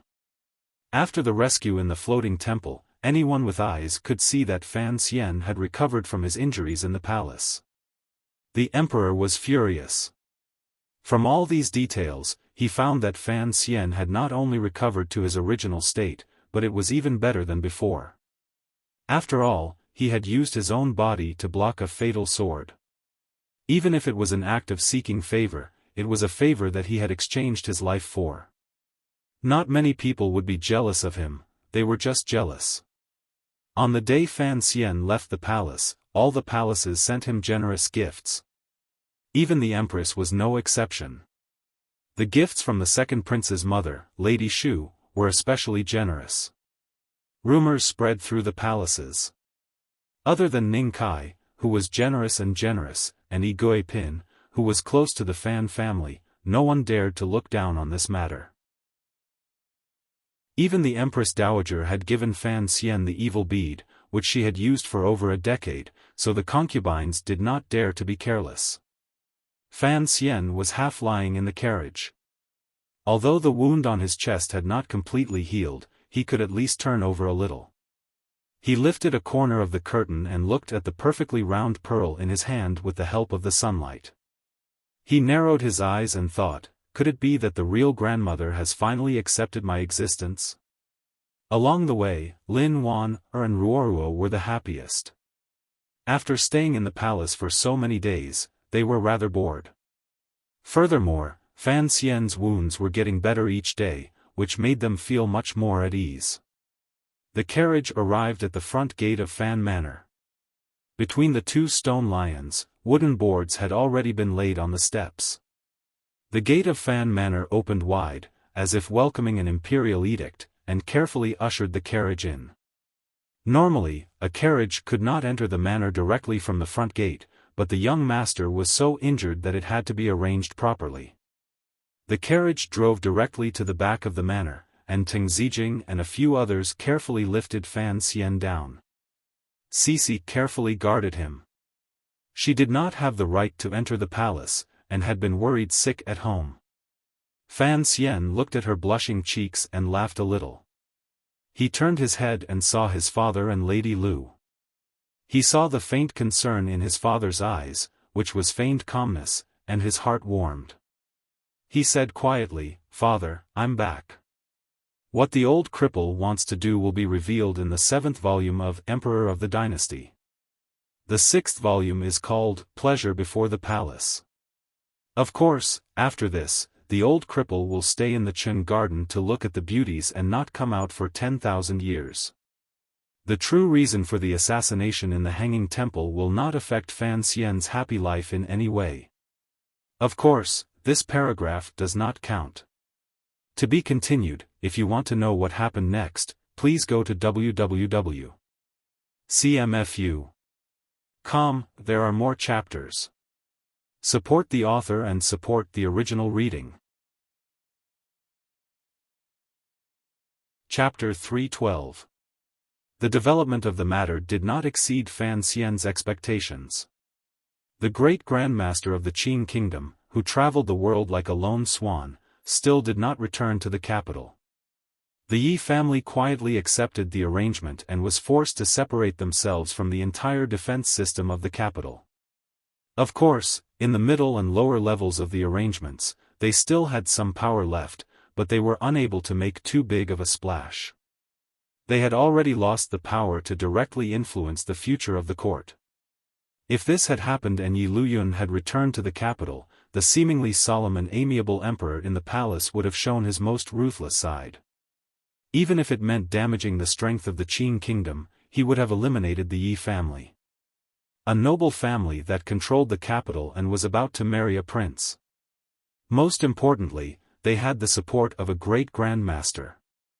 If they had shown the slightest intention of rebelling, it would have been forcefully suppressed. In the end, Yi Luyun did not return to the capital. This meant that the Yi family had no choice but to accept the current situation. Of course, for Yi Luyun's sake, the emperor saw that the Yi family had never truly weakened their loyalty, and would not make things too difficult for the Yi family. Yi Zhong was still stationed in Cangzhou, and his title of nobility and military service had not been reduced. his rewards were even greater than before. Even the straightforward and somewhat cute Gong Dian had committed such a great crime, but the emperor did not punish him severely. He only took away all of his military service, gave him 30 strokes of the cane, and demoted him to a commoner. The Yi family felt wronged, but for the stability of the Qin kingdom, they could only make this sacrifice. Fortunately, they could use this opportunity to leave the capital, a place of trouble, and it was not necessarily a bad thing. In reality, the ones who were most disappointed were the eldest princess, who was far away in Xinjiang, and the second prince, who was currently under house arrest in his manor. How preposterous! Fan Xian looked at the council report that Mu Tai had sent him and could not help but shake his head. After the Yi family temporarily retreated, the defense of the capital was something that everyone in the court was watching. The position of commander of the Jingdo garrison had fallen into Qin Heng's hands, and the most important position, the commander of the imperial army and the minister of the imperial bodyguards, which had always been held by one person, had been split in two by the emperor. The minister of the imperial bodyguards was temporarily vacant. According to the news from the palace, it should be Eunuch Hong who was temporarily in charge. And the commander of the imperial guards was actually the first prince. Fan Xian was referring to the emperor's appointment. In the history of this time and space, there had never been a precedent of a prince taking the post of commander of the imperial army. Why? It was precisely because he was afraid that those audacious princes would use their soldiers to rebel. However, the emperor had given the position of commander of the imperial army to the great prince. There was also a crown prince in the eastern palace. What was the emperor thinking? The first prince's birth mother, Lady Ning, was an eastern barbarian. Logically speaking, the throne should never have fallen to him. Mu Tai did not dare to respond. He reported to Fan Xian the recent work of the first bureau. Seeing that the commissioner seemed to be tired, Mu Tai quickly excused himself. "Teacher, take a break." In private, Shi Chanli was still used to calling Fan Xian teacher and not sir. He looked at Fan Xian's complexion, which was clearly lacking in qi and blood. His heart ached as he said, "The emperor has given a clear edict for you to not be involved in council affairs for 3 months. It is clear that he wants you to rest well, yet you refuse to listen." His teacher was very fond of him, and as a student, he felt a little proud of himself. Fan Xian shook his head and jokingly scolded him, "Why don't you stay at Baoyue brothel? Why do you come to my study every day?" Shi Chanli gave a wry smile and said, "That place, it feels wrong to stay there." Fan Xian laughed and chased him out. He also told him to call Deng Ziyu in. Deng Ziyu entered the study, and Fan Xian's face immediately became serious. He asked, "What is the council's conclusion about the white-clothed assassin?" Although he knew that it would be impossible for him to dig out the secret in Chen Pingping's heart, it would be a shame to give up the resources that the old cripple had in his hands and not use them to make guesses. Deng Ziyu shook his head and said, "Although the emperor called out the assassin's identity in the hanging temple." He gave a wry smile and said, "Sir, you know that the emperor is not a martial artist. His words cannot be trusted. Sigurjian did have a younger brother, but he has been missing for many years. Everyone is guessing whether or not he was killed by Sigurjian when he took over Dongyi. So, the council has been very careful in expressing their opposition." Fan Xian was a little surprised. He was surprised that the Overwatch Council did not get rid of this tale under Chen Pingping's guidance. Or was it that Chen Pingping was confident that the Shadow's true identity could not be guessed, and so he did not do anything? But Deng Ziyu said the second but with embarrassment on his face. "Since your majesty has said that he is Sigurjian's younger brother, as officials, it is not appropriate for us to directly object. Particularly, we do not know if your majesty's casual words will affect the movements of the court in the next few years." Fan Xian laughed. The Qin kingdom loved martial arts, and everyone knew that. Last year, When he was assassinated on Nyolan Street, the emperor used this opportunity to send troops to the north and take back a large piece of land. Now, all of the officials were used to the emperor's habit of finding excuses to go to war, and they did not dare to try to be clever. As for the matter of the hanging temple, Fan Xian should have personally gone to the Overwatch Council to interrogate the eunuch and look at the assassin's body. But he knew how muddy the waters were, and he was still thinking about whether or not he should get too involved. Another reason was that, in his current physical condition, none of his family, including his father, would allow him to leave the manor. He did not dare to leave. Young Master Fan, who valued his life as much as gold, had lost all of his Jinqi. He did not know when he would be able to get it back. He was extremely disappointed, and he was especially careful about his own safety. Of course, Fan Xian would not reveal his true situation to anyone. The door to the study was pushed open with a creak. The guards outside did not respond. Fan Xian lay on the bed and turned his head to look. It was indeed Wan Er and his sister.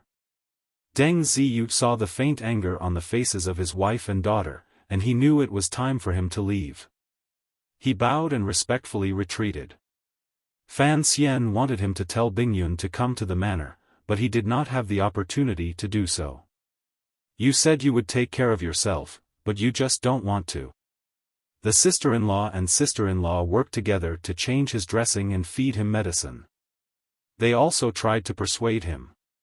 Fan Xian gave a wry smile and said, "Maybe it's because I didn't think of a good name. I can't stay idle." Not only could he not stay idle.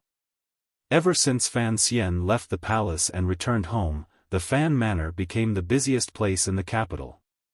Every day, officials from the 3 departments, 3 temples, and 6 ministries came to visit the commissioner. Countless nobles came to visit, and officials, regardless of faction, all came to show their goodwill.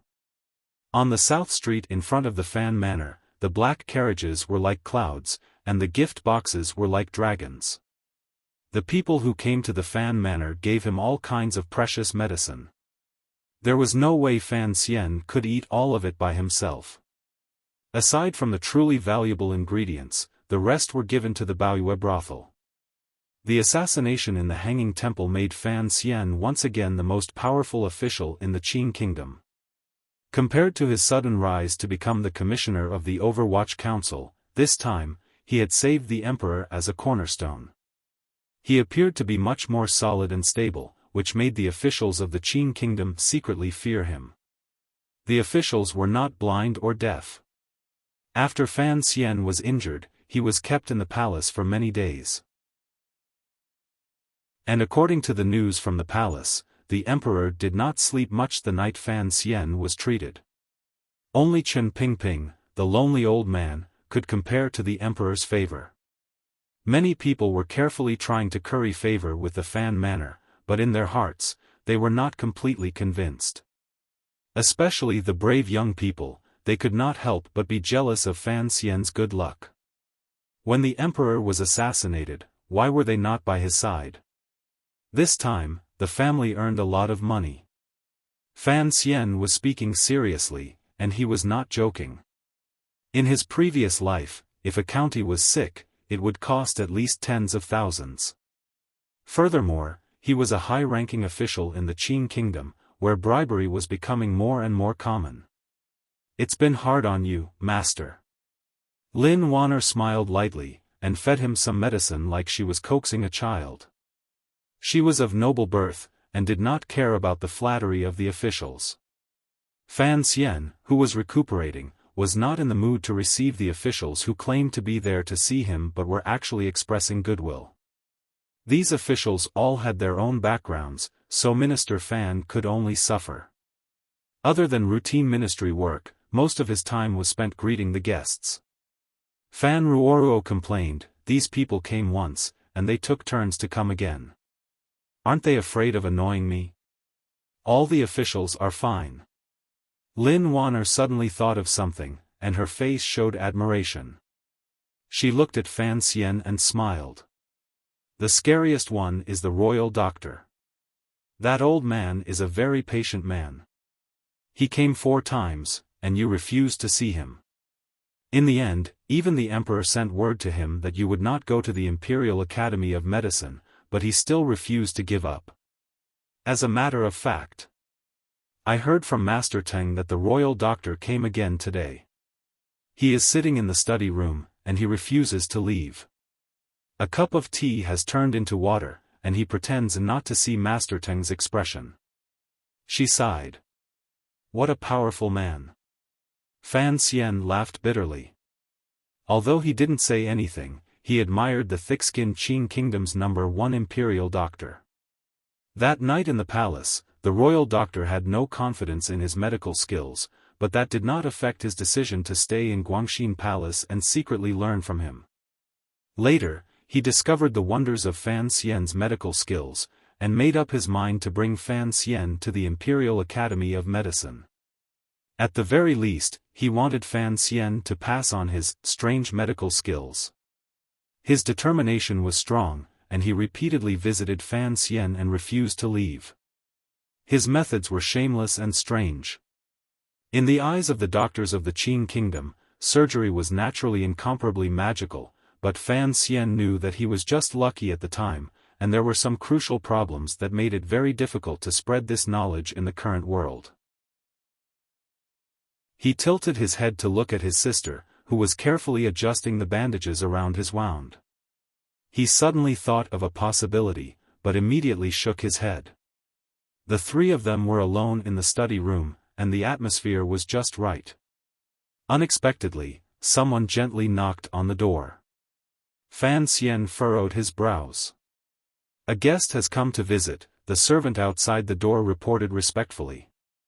This time, even Lin Wan furrowed her brows. Didn't I say I wouldn't see anyone?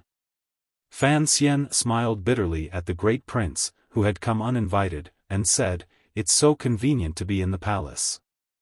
You didn't go to the plum garden to see me, why have you come today? Lin Wan also pouted. Brother, there are many people in the manor right now. Why have you come to join in the fun? The great prince looked at her helplessly. He had watched this sister grow up. She had only been married for a year, and all her thoughts were on her husband's family. There isn't much to talk about. The brother and sister bickered a bit more, and the great prince had no choice but to admit defeat. Using a trick of moving flowers to catch jade, he said in a low voice, The great princess has also come with me. She is talking to Lady Fan. Sister Chen, you should go and see. The great princess he spoke of was the woman who had come all the way from northern Qi for a marriage alliance. Fan Xian was slightly surprised. He hadn't thought that the man and woman had cultivated such feelings before marriage, and that the palace allowed them to come and go as a pair. He then thought of the few conversations he had with the great princess on the way back, and couldn't help but be surprised. Lin Wan and Fan Ruoruo were incomparably curious about this foreign princess, whom they had only heard of but never seen. Furthermore, they knew that the great prince must have something to say to Fan Xian, so they rose to leave. The study room quieted down. Fan Xian raised his right hand slightly, indicating that the great prince should have some tea. In a quiet voice, he said, Congratulations, Your Highness. Naturally, he was congratulating the great prince for taking the position of commander of the imperial army. The great prince's eyebrows rose, and then immediately relaxed. He said lightly, What is there to congratulate? I was originally the general of the Western expedition. Fan Xian smiled.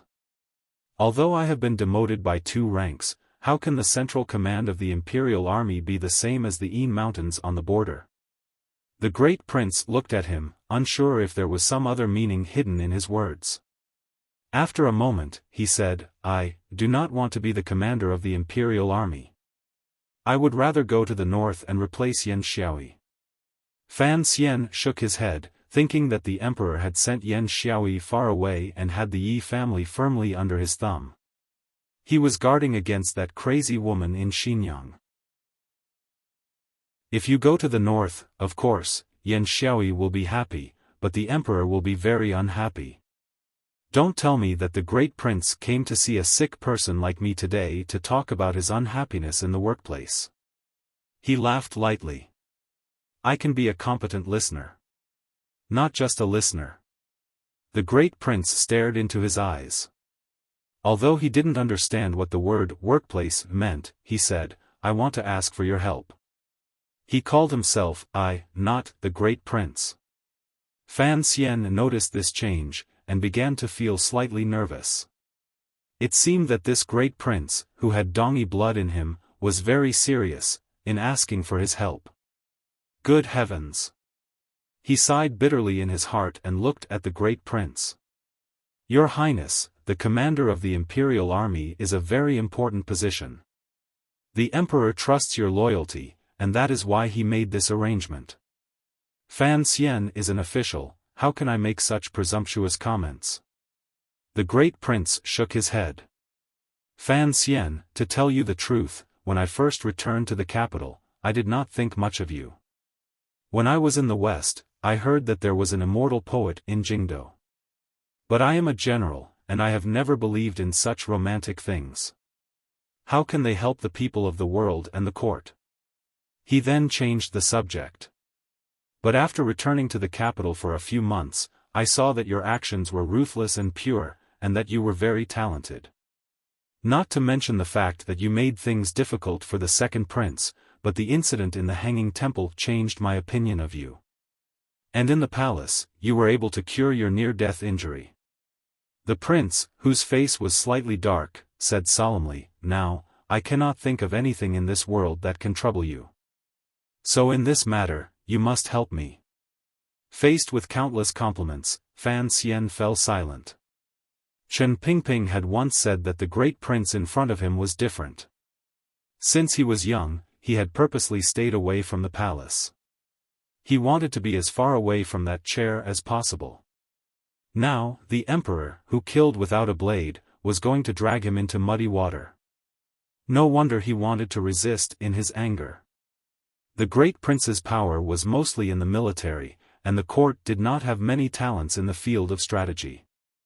But the fact that he had come to find Fan Xian was unexpected. Although Fan Xian was happy to see that among these brothers, there was one who could maintain a rare open-mindedness and brightness, and he sympathized with the other's situation, he still shook his head firmly. Your Highness, it is not that I do not dare, it is not that I do not want to, it is that I cannot. After all, Fan Xian is only an official. The Overwatch Council cannot meddle in the affairs of the court. The great prince sighed. His visit today was a bit presumptuous and even risky. But looking around the capital, other than Fan Xian, who else could he go to? Could it be that in the end, he could only go to Qin Garden again? The emperor has made up his mind, and no one can change it. I think your Highness does not need to go to Qin Garden again. But I am a bit curious, your Highness, what decision did you make today?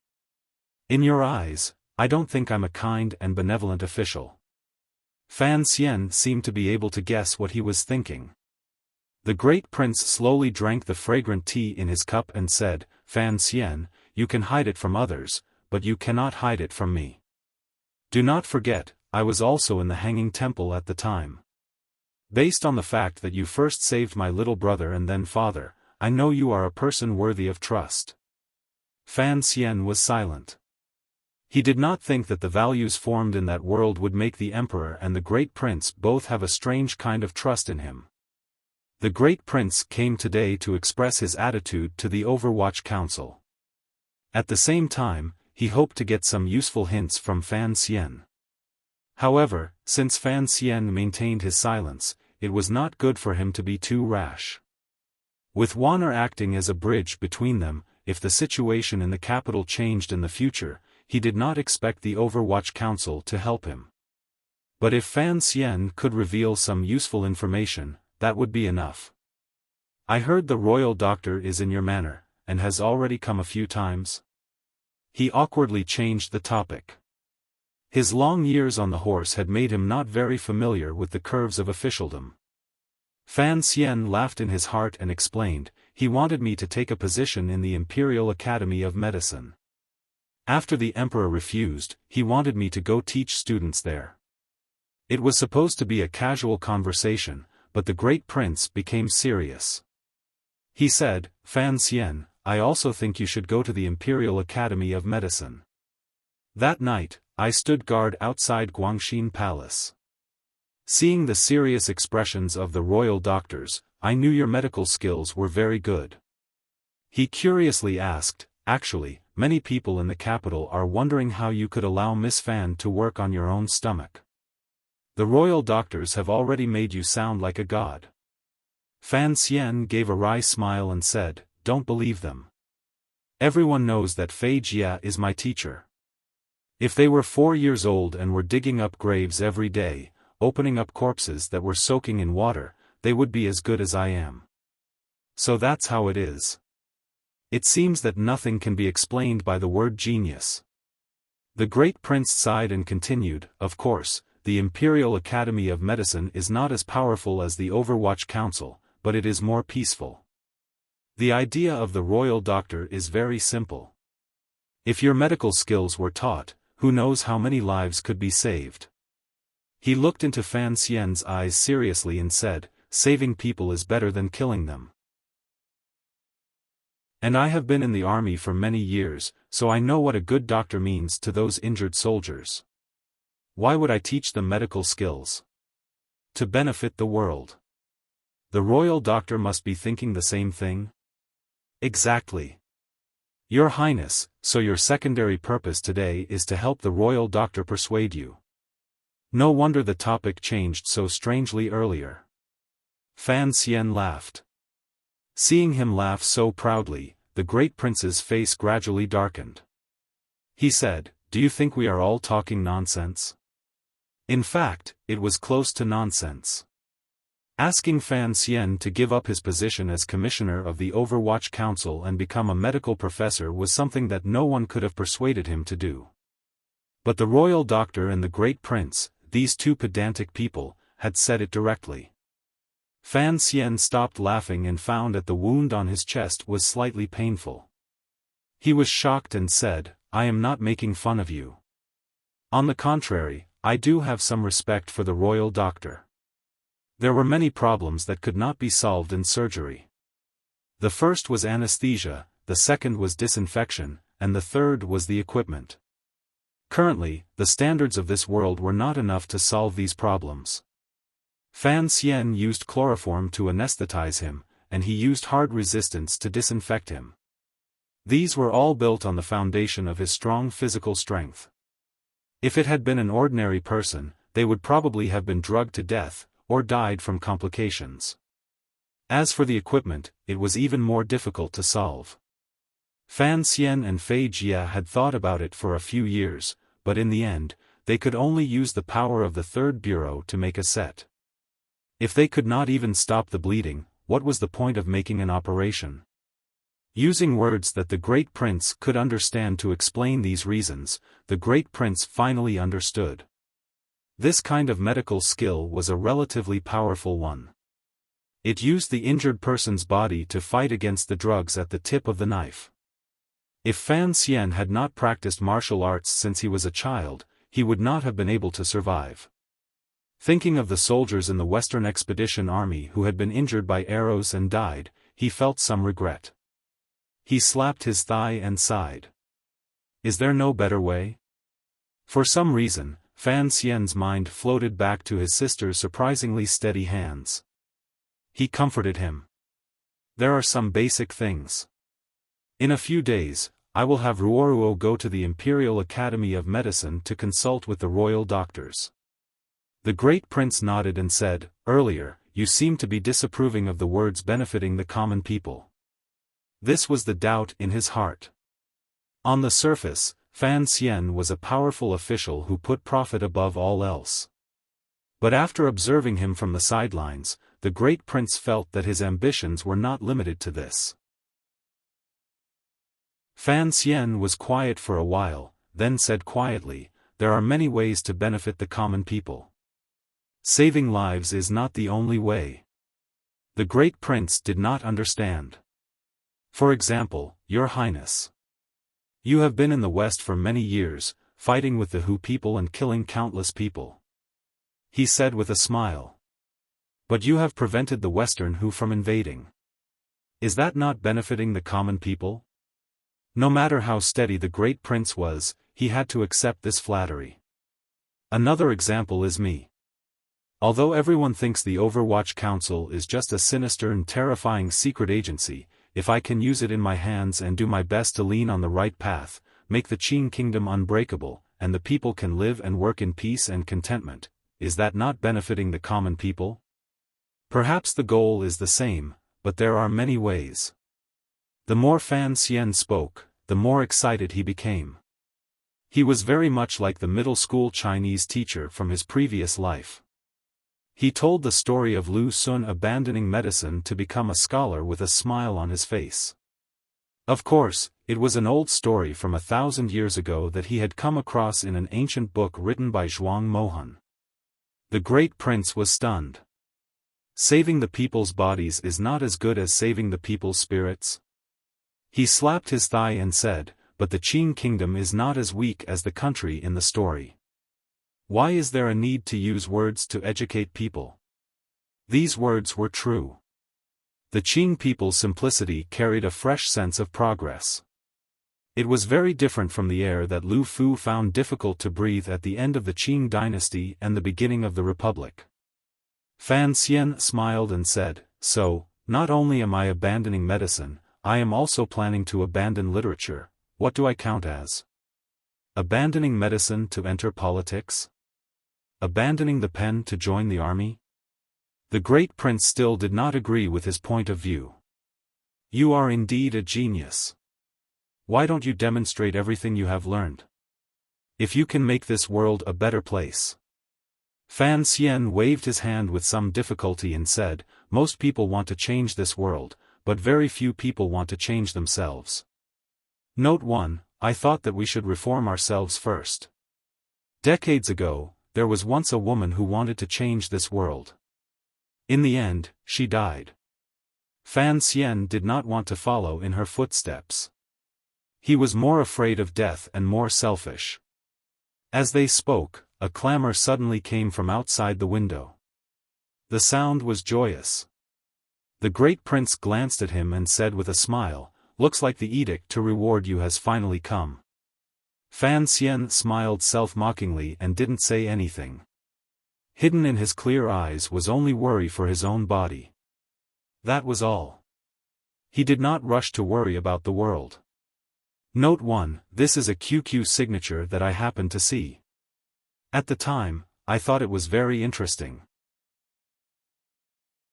I immediately thought of countless Qing Chuan, Ming Chuan, Tang Chuan, and other worlds. Fan Chuan will not walk the path of changing the world. One reason is that I am lazy and he is also lazy. The second reason is that he is too damn diligent. The third reason is that my level of knowledge in certain areas is very poor. I can't write it. For example, surgery. I really don't know how to do it. If there is something absurd and laughable, please just laugh it off and forgive me. P.S. No more P.S. I ran away in tears. I copied a poem and put it here. It will be used later. A dream of glory, half a piece of scholarly papers, the waves of the sea are thousands of zhang. The hooves of horses shatter the frost of the forbidden street, listening to the rooster sing several times. Dusty clothes, the heart of the Jianghu. Out of the royal phoenix net, admiring Qi Shouyang, sighing that Han Peng did not end. Early in the paper, the demonic form. Author, Wang Yuanting. The above does not count. Chapter 313. The person who came to Fan Manor to announce the edict was Eunuch Yao. With the sound of 3 cannons, the Fan Manor busied themselves for a while before setting up the incense table and setting up the routine. Everyone in the manor waited in the great hall. The great prince and the northern Qi princess did not find it convenient to stay in the manor, so they left. However, the imperial doctor remained resolutely in the study. The imperial edict entering the manor was a major event. Even Fan Xian was forced to be carried out of his bedroom. Fortunately, the palace remembered that he was recovering from his injuries, so they ordered him not to get out of bed to receive the edict. It could be considered a special favor. He listened to Eunuch Yao's sharp voice and found that the emperor had indeed rewarded a lot of things this time. It took a while for him to finish reading them. Naturally, he did not take these rewards to heart, so he did not listen carefully. On the contrary, he felt that the eunuch's voice was very hypnotic. Lying on the warm and soft couch, his eyelids were slightly closed. He was about to fall asleep. Minister Fan coughed gently and used his gaze to remind Fan Xian. After a slight shock, Wanner gently pinched Fan Xian's palm. Only then did he manage to open his eyes. In the end, he only heard something about 500 bolts of silk, how many mu of land, how many gold ingots, how many silver ingots. In the end, there was nothing new. The Fan family lacked everything, but not silver. This was something that the Qing people knew, so the emperor was not prepared to make too much compensation to Fan Xian in this area. He only had Fan Xian restore his title of nobility and conveniently raised Fan Jian by 1 rank. Father and son shared the glory. After the official edict was announced, everyone in the hall silently dispersed. Only then did Eunuch Yao begin to quietly read the emperor's secret edict. The secret edict was not secret, but the benefits of this edict could not be announced everywhere. Fan Xian's spirit rose. Hearing that the emperor had transferred 7 tiger guards to him, only then did he feel that the emperor was not too stingy. In his joy, he unconsciously left out the emperor's other 2 edicts. Presently, what he was most worried about was his own personal safety. Next year, he was going to Jiangnan. Who knew if he would be able to recover his Zhenqi at that time? Uncle Wu Zhu was increasingly not taking his life seriously. He still had to rely on himself. Outside the garden, Fan Xian saw the 7 familiar tiger guards. The leader was Gao De. These tiger guards had accompanied him on a diplomatic mission to northern Qi a few months ago, so of course they were acquaintances. Now that they had been sent by the emperor to protect Commissioner Fan, they were very happy. Staying with Sir Fan Jr. was much more comfortable than staying in the darkness behind the emperor. Furthermore, Sir Fan Jr. was skilled in martial arts, so they did not have to worry too much. Led by Gao De, the tiger guards with long knives on their backs half knelt on the ground and saluted Fan Xian in unison. "Greetings, Commissioner." Fan Xian coughed twice and smiled. "Rise. We are all old acquaintances. From now on, my life depends on you." The tiger guards thought Sir Fan Jr. was joking, but they didn't know how to respond. They laughed dryly, not knowing that Fan Xian was speaking the truth. With the 7 tigers by his side, even if Haitang suddenly went crazy and wanted to kill him, he would not be afraid or helpless. "Go see father first." Fan Xian gazed at Gao De and said in a quiet voice, "Although normally, you shouldn't do this, since you are going to follow me, there is no need to be too cautious." Gao De nodded. He was very grateful to Commissioner Fan for pointing it out. He walked excitedly toward the front of the manor in a rush to see his old boss. Embroidered pillow? Fine wine? Clothes? There's even a musical instrument? Fan Xian was in his room. Only now did he begin to listen carefully to the list of rewards. He glanced at his wife and forced a smile. "Although I was once a functionary, I never knew how to play this. It's just the rules of the palace," Lin Wanner explained. Seeing Fan Xian's hesitant expression, she did not say that the rewards included things like toilet bowls. At this moment, the garden in the back of the manor was a mess. Teng Zijing was outside the manor arranging for people to receive the rewards from the palace, while the Teng family was busy in the storeroom sorting things. If there were some important things, they had to come to the room to ask for the young mistress's permission. Seeing the wife of the Tang family sweating profusely from running in the cold, Fan Xian couldn't resist sighing and saying, "Is this a reward or punishment?" The wife of the Tang family beamed and said, "Even if it's a stitch or a thread, it can't be sloppy. This is all a blessing from the palace. In all of Jingdo, who else can receive so many rewards at once? The young master has gained a lot of face this time." "Rewards can't be eaten," Fan Xian said self-mockingly. "Using one's life to exchange for face, it's better to not want it." Lin Wan opened her mouth almost at the same time as him. Both husband and wife looked down on this reward. Wan probably still felt that the emperor's uncle had bad intentions and hoped that the more generous the reward, the more her husband would block a knife for him in the future. "The emperor is truly stingy," Fan Xian said with a smile. "When you reported the amount of gold and silver, I listened carefully. That amount is truly pitiful." Lin Wanner smiled and said, "You still care about that? It's just a meaning. The more complicated the reward, the more it shows the emperor's concern for your injury. How can I not care?" Fan Xian raised his brows and said, "Our family is completely relying on that bookstore to support us. It's not good to have to go to the front manor and ask my father for a use, right? He does have a lot of silver in his hands, but I can't always live off the elderly." The words, "live off the elderly," were simple. Lin Wanner vaguely understood.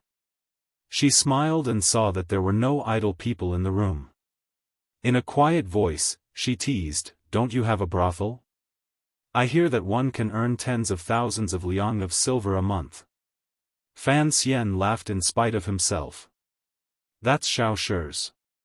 Don't push it on me." Lin Wanner faked a spit at him and muttered, "In front of your own family, you're still pretending. Don't you find it tiring? I have to pretend at all times. It's best if I can even fool myself. Why did Big Brother find you earlier?" Lin Wanner opened her eyes wide and asked curiously. Fan Xian thought for a moment and said, "He doesn't want to be the commander of the Imperial Army, he wanted to see if I had any ideas." Lin Wanner furrowed her brows slightly and said, "Given Big Brother's personality, he certainly doesn't want to stay in the capital." Fan Xian smiled coldly and said, "Who wants to stay in the capital? However, the emperor does not feel at ease leaving such a son, who is so good at fighting, to always lead troops outside." These words were rather bold and sinister. Wanner's heart couldn't help but tremble. "You're becoming more and more careless with your words. I can only speak more plainly in front of you," Fan Xian sighed. Fan Xian sighed. "I am willing to help His Highness, but I am just an official. I have no right to speak on these matters. I really do not know how His Highness is so blinded by lard that he has the courage to speak so clearly to me. Perhaps Big Brother thinks, for my sake, you won't harm him." Lin Wanner smiled bitterly. Ever since he was young, his way of thinking has always been this simple. The water in Jingdo is too deep. I've swum for half a day and found that I still haven't reached the bottom. Fan Xian furrowed his brows and said, "When we go to Jiangnan in the spring, you and I will go together. We will strive to stay there for a while longer and truly stop for a while. I just don't know when the time comes. Will the court give you the identity of an imperial envoy to investigate the palace treasury first or directly give you an empty position?" Lin Wanner analyzed seriously. "If I have the identity of an imperial envoy, I can't bring my family. If, in name, I have to stay in Jiangnan for a long time, it's fine for me to go." Fan Xian shook his head and said, "Who cares how they arrange it? In any case, I am going to take you." "These words are unreasonable," Lin Wanner said with a smile. There was a bit more sweetness in her heart. She also understood that given Fan Xian and her identity, no matter how much they broke the rules, no one dared to say anything. However, she didn't know whether or not the ladies in the palace would agree to her going to Jiangnan. Her body had been weak since she was young. The furthest she had gone was the winter she had spent in the Tsang Mountains last year. Hearing Fan Xian say that it seemed that she might go to the legendary picturesque Jiangnan to see, she was very happy. Don't overstep the bounds. She suddenly thought of something. Looking at Fan Xian, she said, although the emperor has sent a secret edict for the tiger guards to protect you, the people of Jingdo will eventually know. Although you are heavily injured and the tiger guards have a good reason to come, the tiger guard's identity is different. It will be very eye-catching by your side. Fan Xian stretched out his hand to stroke the slightly prickly beard on his lips and said with a smile, "Relax, the emperor is a clever person.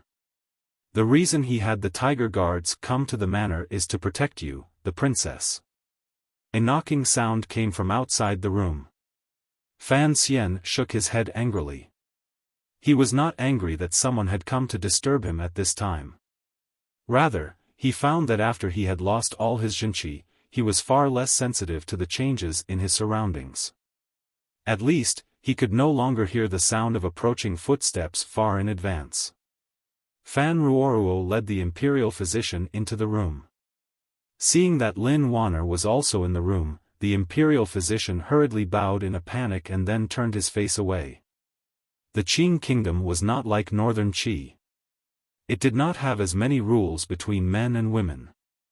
Furthermore, the imperial physician was old enough to be Wanner's grandfather. His pedantic action immediately made everyone in the room laugh.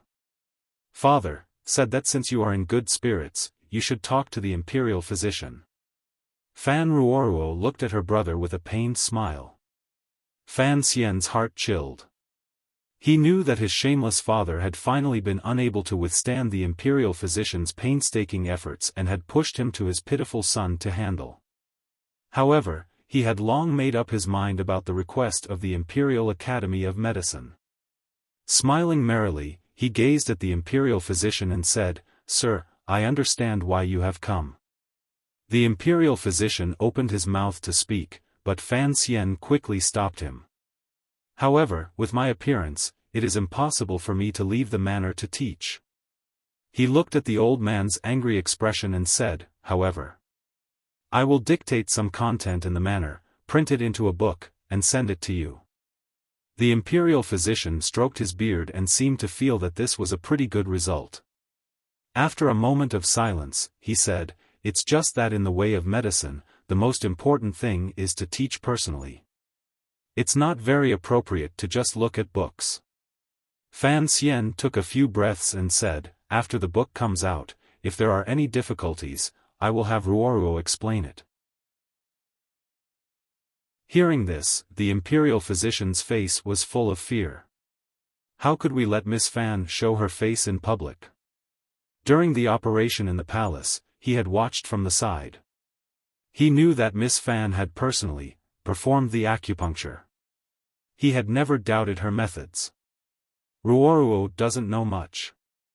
I still have to teach her at home." Fan Xian sighed. "I presume that the great prince has already conveyed my opinion. This matter cannot progress too deeply. However, there are still some things that we should pay attention to. We can discuss them with the imperial physicians." He continued to smile. "Furthermore, my teacher is about to return to the capital. When that time comes, he will be responsible for teaching at the Imperial Academy of Medicine. His skills are much better than Ruoruo's." After a moment of joy, the imperial physician became slightly worried. "Mr. Fei, back in the day, I invited him a few times, but he didn't come. There was nothing I could do. I will go ask the emperor for an edict." "Don't worry." Fan Xian comforted the old man in front of him as if he were comforting a child. His lips curled into a mischievous smile. After the imperial physician left, satisfied, Fan Ruoruo cried out in surprise. "Brother, I don't know anything. That night, I only did what you told me to do. There was no other way." Fan Xian smiled helplessly. I wrote down the easy parts of disinfection and isolation of infection. As for the rest, I'll wait for my teacher to come back. You can also learn from him. Fan Ruoruo was stunned. Shortly after, a glow appeared on her face. She nodded her head. Fan Xian and his wife did not expect their sister to agree so readily. They looked at her, not knowing what to say. Brother, you always said that in life, one must find what they like to do the most, and then continue to do it. Fan Ruoruo lowered her head and said shyly, that night, although I didn't do much, I saw you come back to life. Only then did I know that saving someone can be so happy. So, even if you didn't have this arrangement today, I would still ask you for medical advice. Fan Xian's mouth opened wide, and he couldn't speak for a long time. Could it be that his reckless actions would cause the kingdom of Qing to have a female doctor? But he didn't know if Fei Jie would teach a female disciple. In the end, would his sister become Hua Bianc or Feng Hua? No. It couldn't be a female monster like Hua Bianc. Of course, it had to be the beautiful Queen Mother of the West like Feng Hua. Fan Xian looked at his sister's beautiful face, which was becoming more and more vivid because of her excitement. He comforted himself. At the very least, it had to be a Qing version of De Changjin. Night fell. Cece laid out the bedding and turned the vent of the heater just right. Then, she left the room with Siki, who had brought in water. The couple lay quietly on the bed, watching the candles outside gradually dim. They didn't make a sound for a long time. Can't sleep? Yes. I slept too much in the middle of the day. What about you? Why can't you sleep today? I remember when we were in the Tsang Mountains, you slept like a kitten every day. Speaking of cats. I wonder how Xiao Bai, Xiao Huang, and Xiao He are doing. Master Teng took them to the country estate. You were the one who told him to do so. Why are you thinking about them now? Fan Xian opened his eyes and smiled. Lin Wanner quietly muttered, you were the one who said cats were bad for pregnancy. Fan Xian was startled. He smiled bitterly and didn't say anything. He couldn't tell her that he actually hated cats in front of her, could he? Whether it was the old cat or the kitten, seeing their lazy and cunning faces made him angry. Husband. Am I very useless? Lin Wanner turned her body to the side and breathed on Fan Xian's face. It's a bit itchy. Help me scratch it. Fan Xian motioned for his wife to scratch his face. He asked curiously, why did you suddenly ask this? Lin Wanner gently scratched his ear. In the dark, she pouted her lips and said, the people around you all seem to have their own strengths. They can all help you. Xia knows how to do business, and Ruoruo wants to learn medicine. She is famous for being a talented woman in the capital. Young Master Yen helps you take care of things. Let's talk about Hai Tang in the north. Fan Xian coughed violently. He almost tore open the wound on his chest. Wanner gently touched the area above his wound. She is also a strange woman.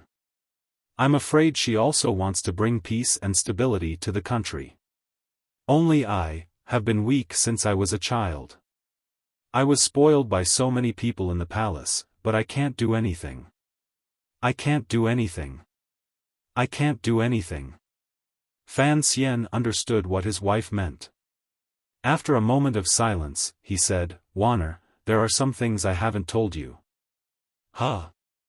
In life, it's not good to be useful, and it's bad to be useless. He said gently, these roles are actually not what people like us are willing to play. For example, my initial wish was to be a wealthy and idle person. Take Yen Bingyun for example. In fact, he is not willing to be the head of a spy for the rest of his life. It's not like you did not see the situation between him and Miss Shen. And for me, Wanner, you are very special. A gentle smile rose to the corners of Fan Xian's lips, but his gaze did not look at his wife by the pillow. You grew up in the palace. It was such a dirty and dangerous place, yet it did not change your temperament. You grew freely like a green lotus, and I, who was lucky, casually plucked it. This in itself is a rare thing. Wanner listened to these words of love. Her heart was filled with sweetness, but she still felt sad. But, in the end, Fan Xian stopped her from continuing. Anne. Wanner, you are very capable. Even your brother can't say he can beat you at mahjong.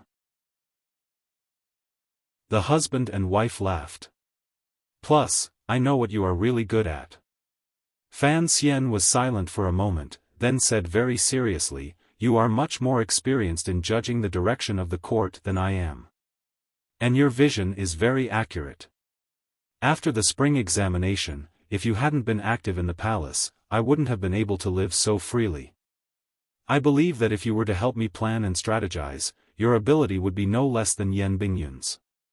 It's just, Lin Wanner opened her bright eyes. They were strangely calm. It's just what? It's just that I don't want you to be involved in these things, Fan Xian said decisively. These things are too dirty. I don't want you to get involved. You are my wife. I have a responsibility to let you live a relaxed and happy life. I don't want you to be sad all day long. I am a male chauvinist, he concluded with a smile. At least in this area. After a long time, Wanner sighed. There was a trace of satisfaction and comfort in her sigh. She said quietly, I am a member of the royal family. In the future, there are some things you shouldn't let me hear. Although I know you trust me, you also said that these things are very dirty.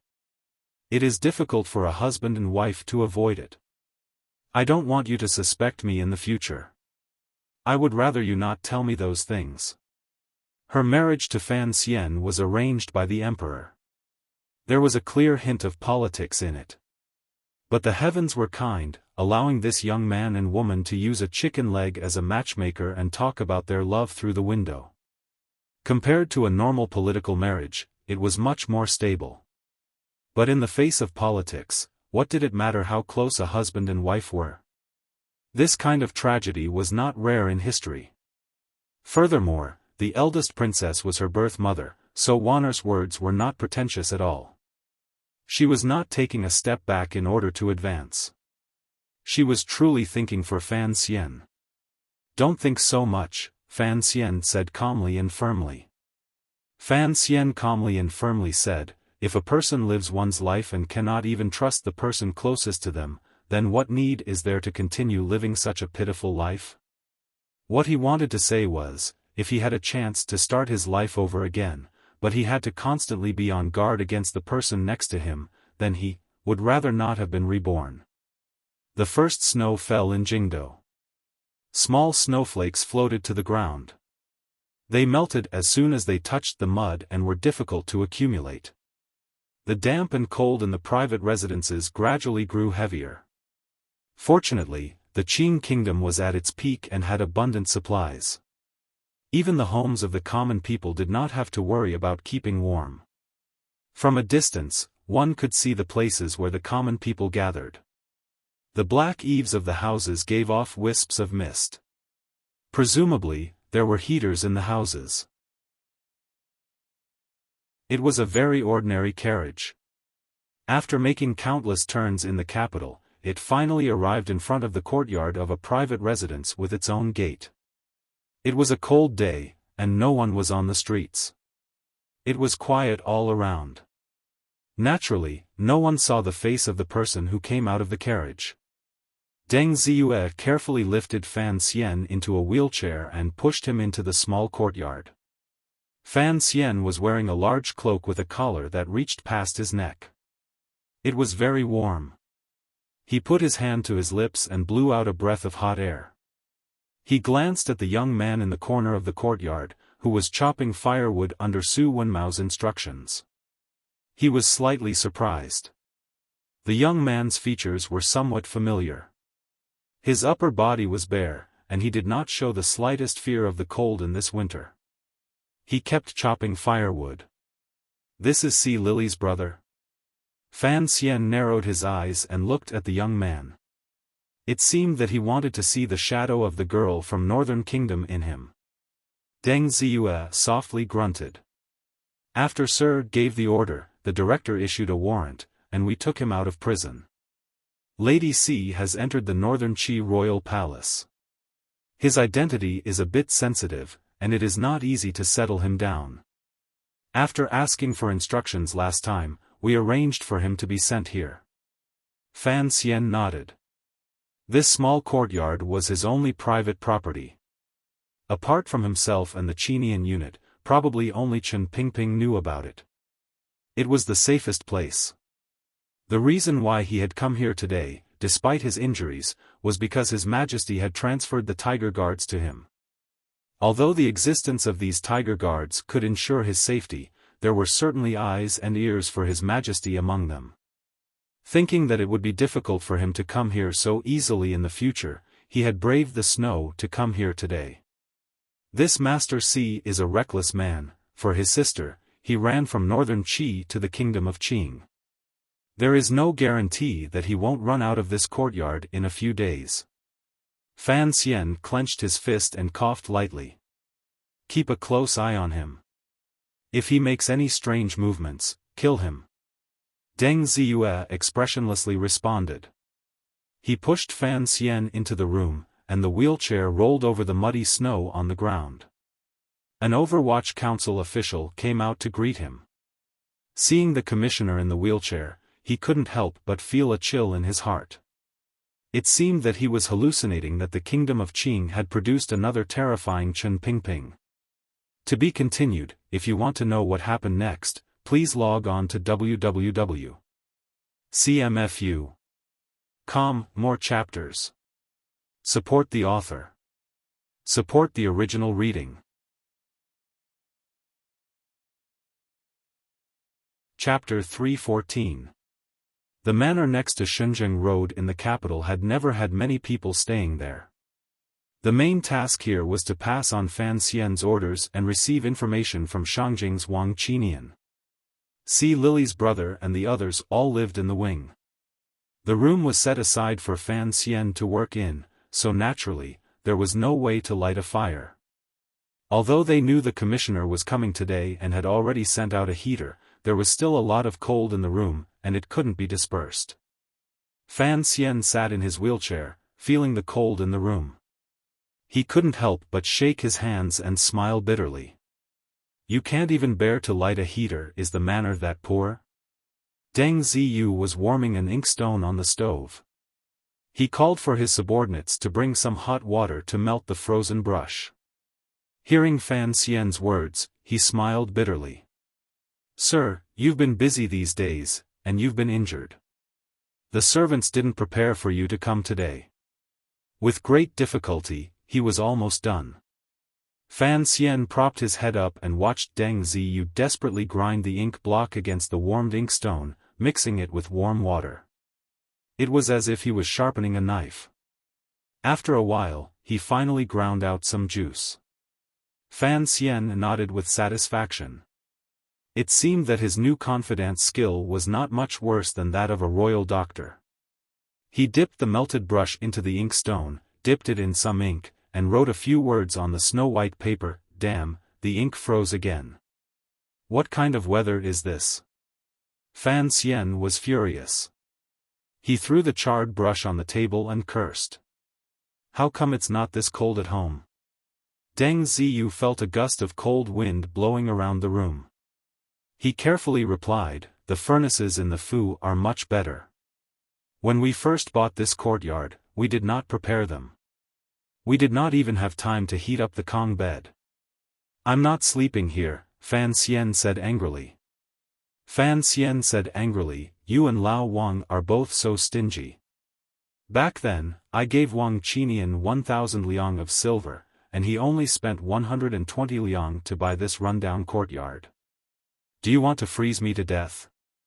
Deng Ziyu felt some sympathy for his predecessor, who was far away in northern Qi and was being scolded by the commissioner every day. He carefully said, it's peaceful. It's not just quiet. Fan Xian glanced at him and said hatefully, "It's called cold." If the officials in the capital were to see this, I'm afraid they would really think the Overwatch Council is just a small yamen. He had a few important letters to write today, so he couldn't care less. He tried his best to use the brush, but in the end, he couldn't use it smoothly. After struggling for a while, he finally gave up. He slammed the desk and shouted, "Give me that brush." Deng Ziyu dawdled for a while and finally took out a pen from his close-fitting clothes. As he was about to hand it to Fan Xian, his expression became cautious. "This pen is expensive. I heard that the palace treasury doesn't have much left.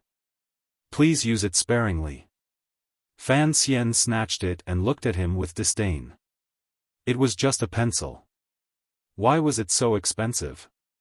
When we go to Jiangnan and find a few more graphite mines, the pencil business of the palace treasury will naturally start again. At that time, I will ask the palace treasury to make 2 baskets for you to carry. 1 basket for you to write until you die, and the other basket for you to play on the street. The pencil glided across the snow-white paper like the toes of a beautiful woman dancing on smooth ice. Occasionally, it scraped up a few traces of ice and snow. Deng Ziyu knew that the commissioner was writing a secret letter, so he tactfully retreated. In the cold study, Fan Xian was the only one writing with the broken end of the pen. The mist that came out of his mouth appeared and disappeared on the paper. It looked very strange. The contents of the letter were also very strange. Although it was a secret letter from the Overwatch Council, the implications of the letter were too great. Furthermore, the writing of the pencil could be erased, so Fan Xian was not at ease. The language used was rather vague, and important sentences such as the time involved were all in code words. The letter was addressed to Wang Qinian, and it was about the Cui family. Because the Cui family had been persecuted in the capital, in order to help the second prince and Xinyang raise money, they had no choice but to move a large amount of smuggled goods to northern Qi. However, the channels there had never been opened, so there was a phenomenon of stockpiling goods. Currently, the goods that the Cui family had moved from Xinyang, as well as the warehouses in the north, accounted for about 1/6 of the annual production of the palace treasury. From this ratio, it could be seen how bold the eldest princess had become after all these years of controlling the palace treasury. She did not hesitate to seek personal gain. The current situation was the result of Fan Xian and Yan Bingyun spending a few months attacking the second prince and squeezing the Cui family dry. He had been waiting for this moment. He wanted to eat the other party clean in one bite, not even spitting out a bone. At the end of the letter to Wang Qinian, he wrote, "It's time to eat." Fan Xian sat in his wheelchair, slightly tilting his head. He gently rubbed the area above the wound on his chest. It was wrapped in bandages, and it was a little itchy.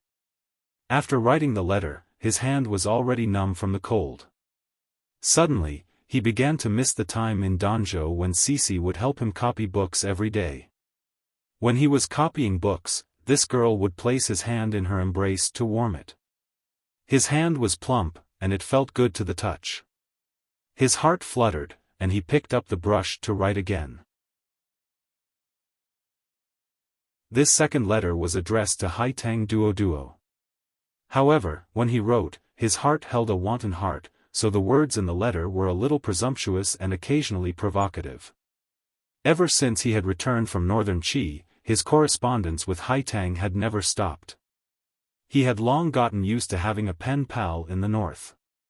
After all, the two of them were powerful figures of the younger generation of 2 countries. It was necessary and beneficial for the future to maintain a smooth channel of communication. In the letter, he talked about the recent gossip in Qing Kingdom's capital. Of course, the hanging temple incident was also included.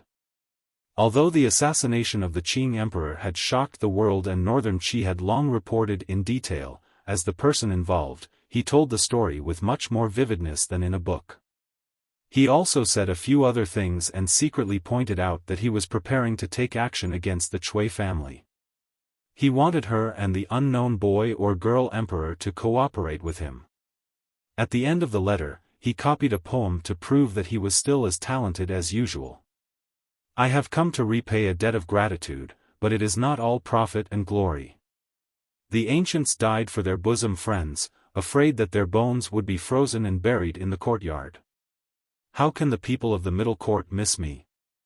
Heavy coats and thick shoes float with beautiful tassels. I have heard that the north is even colder. I wonder how the people live. These were the last few lines of Sima Guang's bitter journey. Fan Xian read it over with some pride and rubbed his slightly stiff hands together. He felt that the poem he copied was too appropriate. Furthermore, the words between the lines were filled with bemoaning the state of the universe and pitying the fate of mankind. It would probably make Haitang think for a long time. It was not worth it to deceive a girl to death. This was exactly what he liked to do. After confirming that he had not missed anything, he sealed the letter and pressed the wax. Suddenly, his heart jumped. He felt as if his desire to pour out his heart had not been completely satisfied. Facing the normal-looking girl on the other end of the letter, who was shaking her head like a village girl, he felt that he was facing an old friend. For a moment, he sank into silence. Then, he spread out another piece of white paper and thought for a moment before raising his pen and writing, "Duo Duo, how are you?" The previous letter was considered official business. This one is just a casual chat. Today, Jingdo had its first snow in the 5th year of the Qing calendar. It came earlier than usual. I thought that the snow in Shangjing would be even heavier and the weather even colder. That day in your vegetable garden, I saw a few wintersweet at the corner of the fence. I wonder if those wintersweet blossoms have bloomed and moisturized the monotonous appearance of the white snow. How are the ducks you raise? Be careful, don't freeze to death, my side is fine. Xiao Huang, Xiao He, and Xiao Bai are all raised in the country estates outside the capital. I heard that the workers there treat these 3 big fat cats like their ancestors. How could there be any problems raising them? Everything is fine for me. I eat and sleep, sleep and eat. My house is quiet. These 2 days, my sister has been busy in the Imperial Academy of Medicine. I heard that she has become a rare sight in the capital. Warner went back to Lin Manor today. That cute brother-in-law of mine has been neglected recently, and his temper is a little bad. I wonder what you are doing at this time? Fan Xian wrote casually, as carelessly as if he were speaking. He simply wrote whatever came to mind. Right, that student of mine, surnamed Shi, opened a brothel. Business is good, and the food is very exquisite. If one day you travel to the Qing kingdom, I will accompany you. Ah, I suddenly remember the name of that restaurant in Shangjing. I have forgotten the name of that restaurant, but I do remember that the wine was good that day. I said a lot of nonsense to you, but I don't know how much you remember. Speaking of which, I have read your previous letters a few times. I can't bear to read them. You are a saintess. Don't learn the style of those noble young ladies. They always like to put poems in their letters. Although I have the fake title of immortal poet, I have no interest in correcting essays. Last time, you said C. Lily was doing well. Let's not talk about this in the future. I've always held a grudge against her, and I don't know why, but I especially hate hearing news about her from you. Duo Duo, come to the Qing kingdom to play. My wife is also very curious about you. Also, by the way, can the martial arts of Tianyi Dao be taught to outsiders? Recently, I have suddenly become very interested in your training methods. This seemingly natural question revealed the shamelessness and treachery in the depths of Fan Xian's heart. The snow outside seems to be getting heavier. The young man outside is still chopping firewood. Young people are always hot-blooded. Although I'm still young, I don't know why, but my heart is showing signs of old age. Looking at the people around me, it's hard for me to be interested. I'm tired, bored. The wind and snow outside are howling, perhaps urging me to start writing. Alright then, let's stop here. The stove in the room is too broken, and the temperature can't be raised. Although I still want to talk to you, I feel that there's no need to go against the coldness of God. Also, please help me take care of him. Thank you, and may he be well. Although the letter was natural, there was still a lot of useful information mixed in. He read the letter again and added a sentence at the end, Wang Qinian, if you dare to peek again, I'll ask Mu Tai's nephew to peek at your daughter bathing. Why is there one more than usual? Deng Ziyu opened his eyes wide and looked at Fan Xian. He counted the letters in his hand. There are 2 for Miss Haitang. Why are you asking so many questions? Fan Xian said. Same old routine. Escort her all the way to Shangjing. Deng Ziyu nodded and walked out of the room. He handed the sealed letters to the member of the Qinian unit who had been waiting outside. The man counted the letters in his hand and asked the same question. Why, are there 2? Deng Ziyu looked at him, and the corner of his mouth twitched unsightly. He took a deep breath and said, Why are you asking so many questions? The 2 of them looked at each other and nodded. They stopped talking, thinking that the commissioner was using the Overwatch Council's top-secret mail route to send love letters. It was a bit extravagant. Fan Xian sat in his wheelchair and left the courtyard of Shenzhen Road. He got into the carriage and went to Lin Manor, ready to take Wanner and Debao home. In the carriage, he suddenly asked, Is there something strange about the position of Minister of the Imperial College?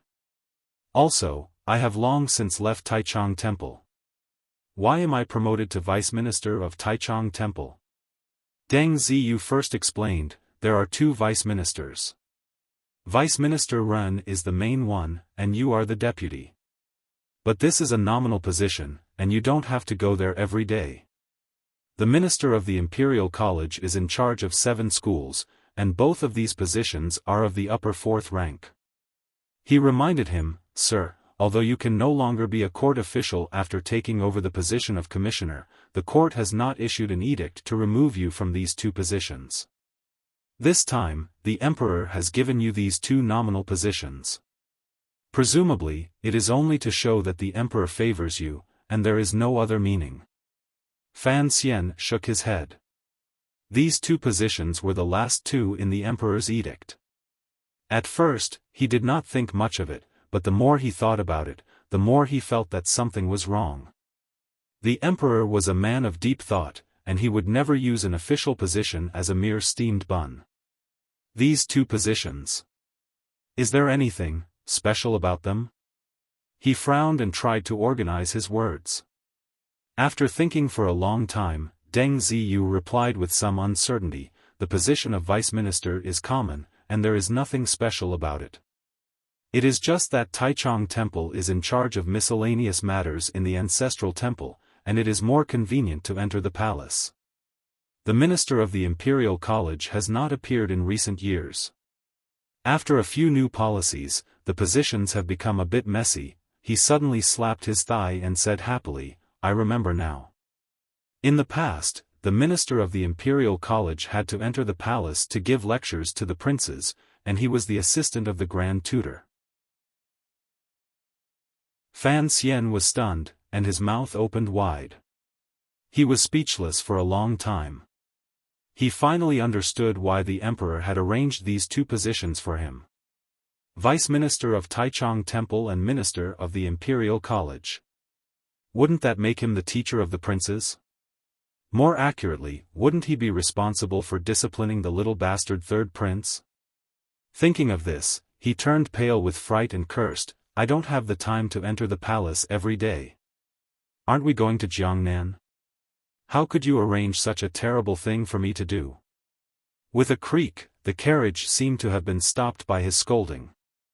The curtain was lifted slightly, and in the light snow, he saw that the front of the carriage was blocked by a eunuch and a few palace guards. Eunuch Yao looked at Fan Xian in the carriage, and his eyebrows trembled in fear.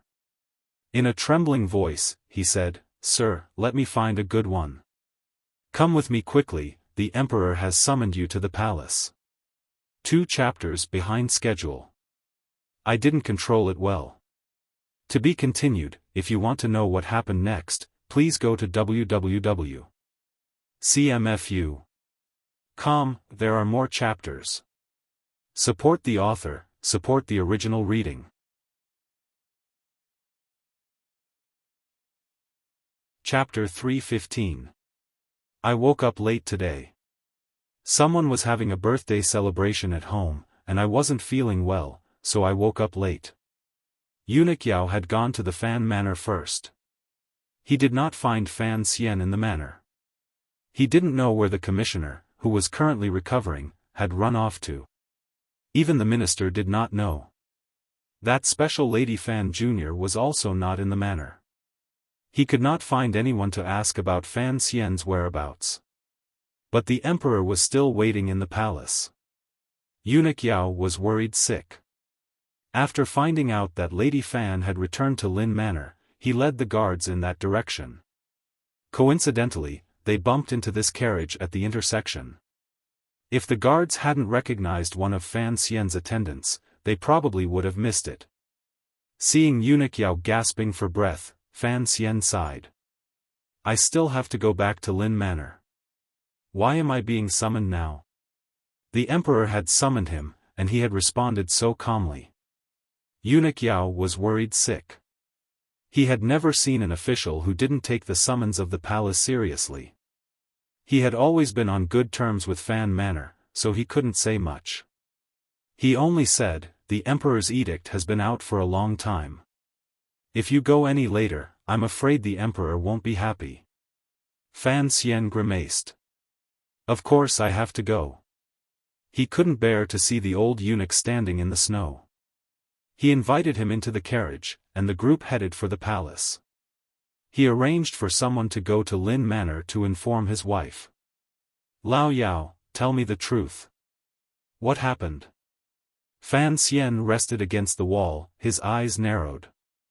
He didn't look at the head eunuch.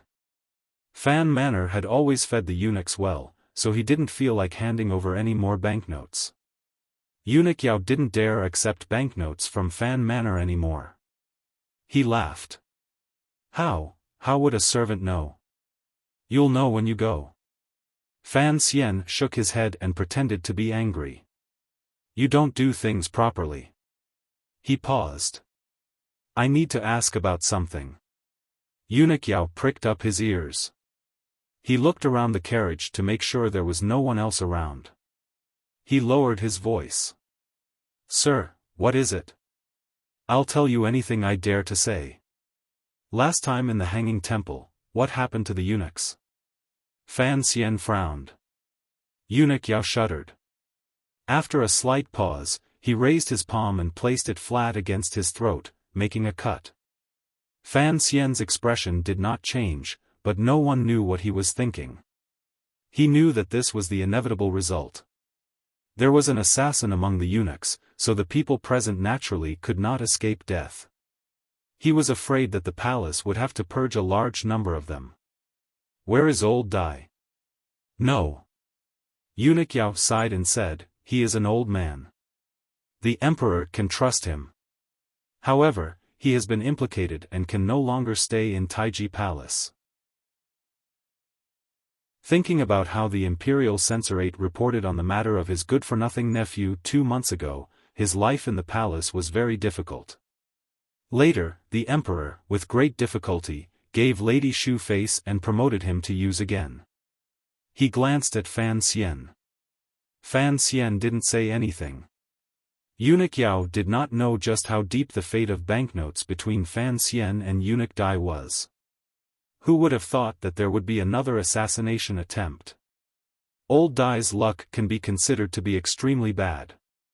As a matter of fact, he's been stripped of all his duties, and he's been flogged a dozen times. He's been sent to the treasurer's office.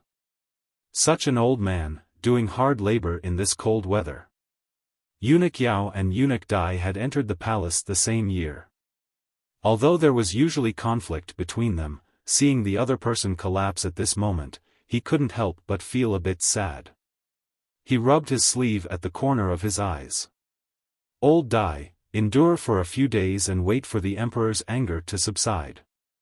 It's good enough that I can keep my old life. Fan Xian shook his head and then asked, then, who is on duty in Taiji Palace now? Hongzhu. Eunuch Yao looked at Fan Xian's confused face and explained in a small voice, a young brat. This year, he started running the path of Taiji Palace and being on duty. The emperor likes him for being efficient. The matter of issuing edicts is also given to that. Hongzhu? Fan Xian asked curiously. Eunuch Yao shook his head and said, what right does he have? The carriage had just passed Xinjiku when it was called to a stop by Eunuch Yao. Deng Ziyu was a bit dissatisfied. After all, the square in front of the palace was very wide. In this snowy winter, to have the commissioner, who had not yet recovered, sit in a wheelchair was truly too much. They weren't afraid of him freezing. Officials, there's nothing we can do, Eunuch Yao said with grievance. Feeling wronged, Eunuch Yao said, after what happened last time, the imperial army was reorganized. Now, these soldiers are all staring at everyone like wolves. Looking at the situation, they want to scare away everyone who enters the palace. Fan Xian listened for a bit and then said, don't make things difficult for Eunuch Yao, let's get off. Deng Ziyu glanced angrily at the palace doors. He carried Fan Xian off the carriage and placed him on the wheelchair. He quickly opened the large black cloth umbrella and covered the commissioner's head. Behind him, there were already Overwatch Council officials pushing the umbrella. Snowflakes hit the black umbrella and made a slight sound. Eunuch Yao didn't have such good luck. He used his hand to cover his head and rushed toward the palace doors with a few guards beside him. Fan Xian's entire body was shrunk into the large cloak to hide from the cold wind blowing toward his face. Half his face was covered by the fur collar. He still felt a chill seeping into his clothes. The light above his head was dim, and the sound of snow falling was mournful. The imperial soldiers outside the palace doors gave Eunuch Yao the procedures and looked in shock at the group of people slowly walking in the middle of the square. In the wind and snow, the group of cold-faced plain-clothed officials was pushing a wheelchair. There was only a black umbrella on the wheelchair that firmly blocked the snowflakes falling from the sky. Not a speck of snow fell on the person in the wheelchair. The director wasn't summoned into the palace today, the captain of the imperial army asked in surprise. It's Commissioner Fan. Everyone was startled. The captain of the imperial army quickly led a group of people to welcome them. They helped the person in the wheelchair block the wind and snow outside and brought this group of people to the palace doors. After a slight inspection, they were allowed to enter the palace. The northern wind blew, and the snowflakes floated. Deng Ziyu pushed the wheelchair and walked through the long side path beside the main hall. As the color of the palace walls grew darker and darker, he finally stopped in front of the door on the right side of the palace wall. A eunuch had long opened a large plain umbrella and securely covered Fan Xian's head. Surrounded by people, he carefully led the young injured person into the back palace. Deng Ziyu stood outside the door of the back palace and watched the commissioner move further and further away under the escort of the eunuchs. Although his expression was calm, no one knew what he was thinking in his heart. A snowflake floated down and landed on the corner of his eye, making him narrow his eyes. Not in the royal study? Fan Xian furrowed his brows and temporarily ignored the cold wind blowing toward his face. He asked Eunuch Yao beside him. Earlier, there had been news that the emperor had long waited for Commissioner Fan and had already lost his temper. The young eunuchs received Fan Xian and did not dare to be slow.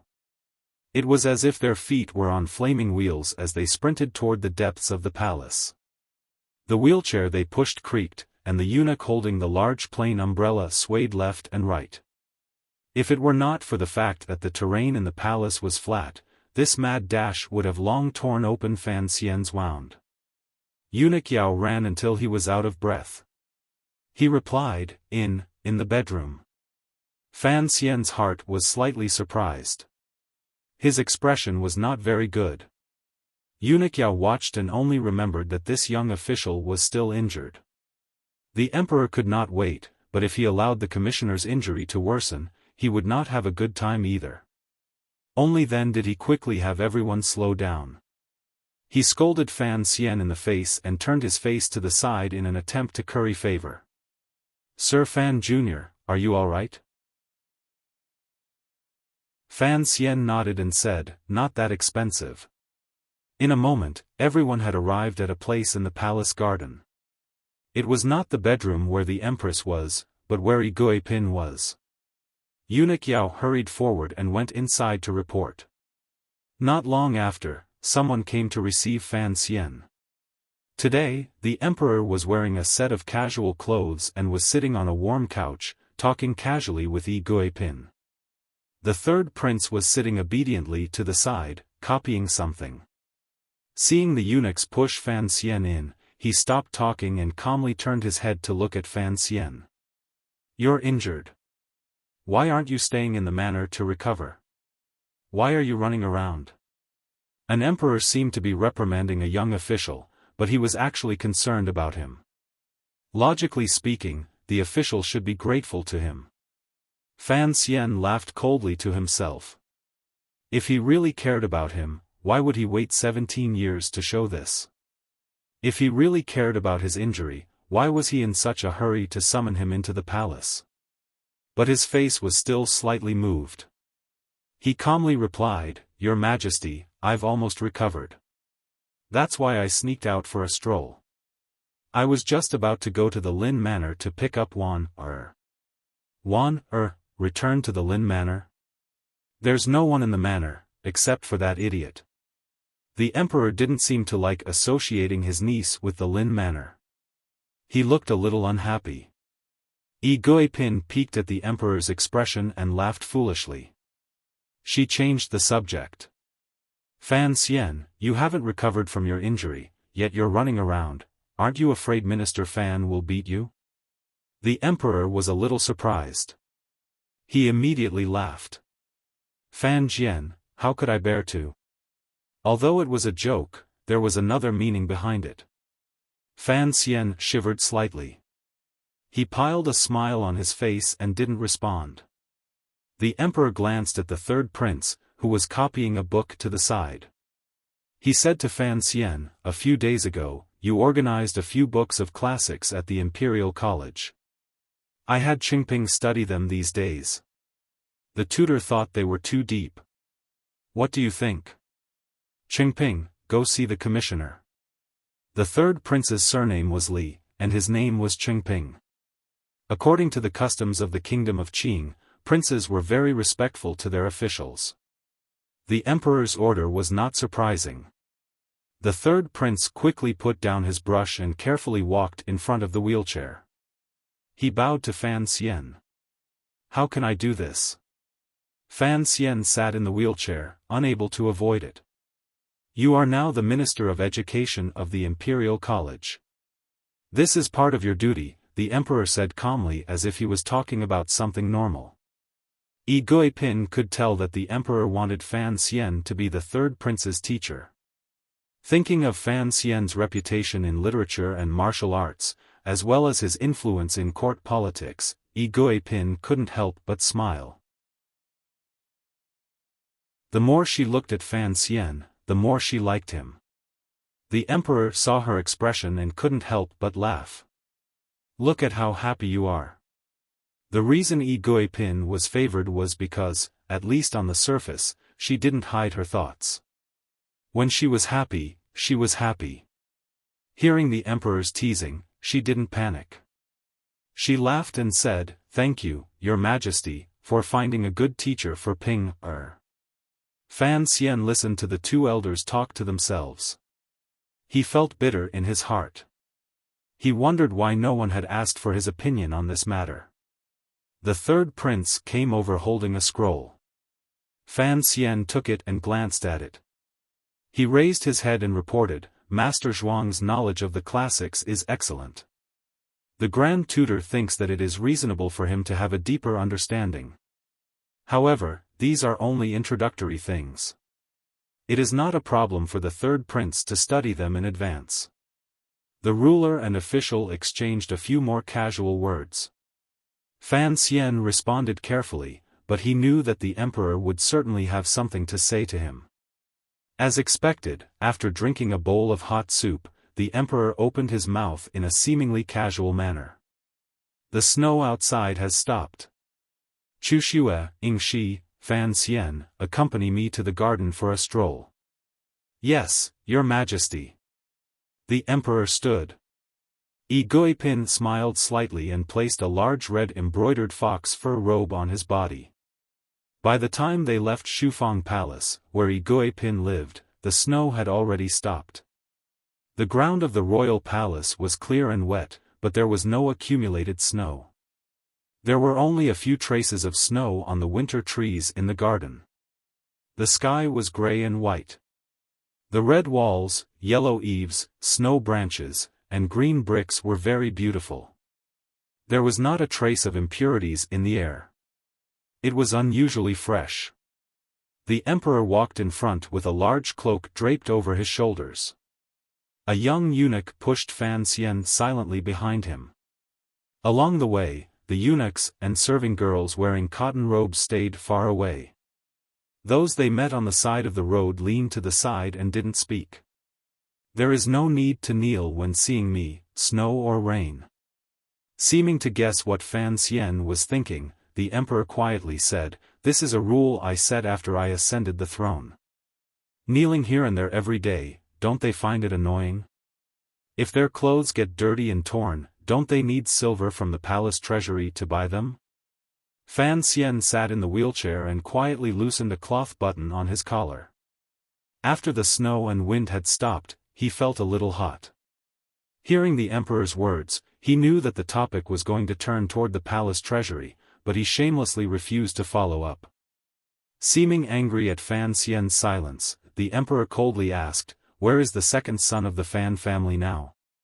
At this time, they had already arrived at a garden in the most secluded part of the palace.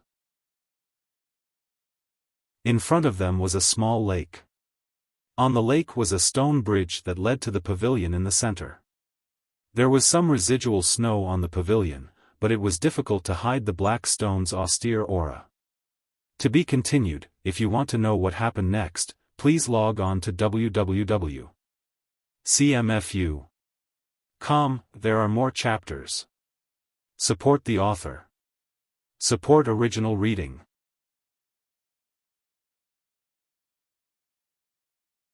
Chapter 316.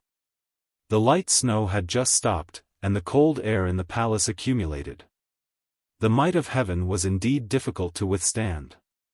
However, Fan Xian sat in the wheelchair and felt very warm.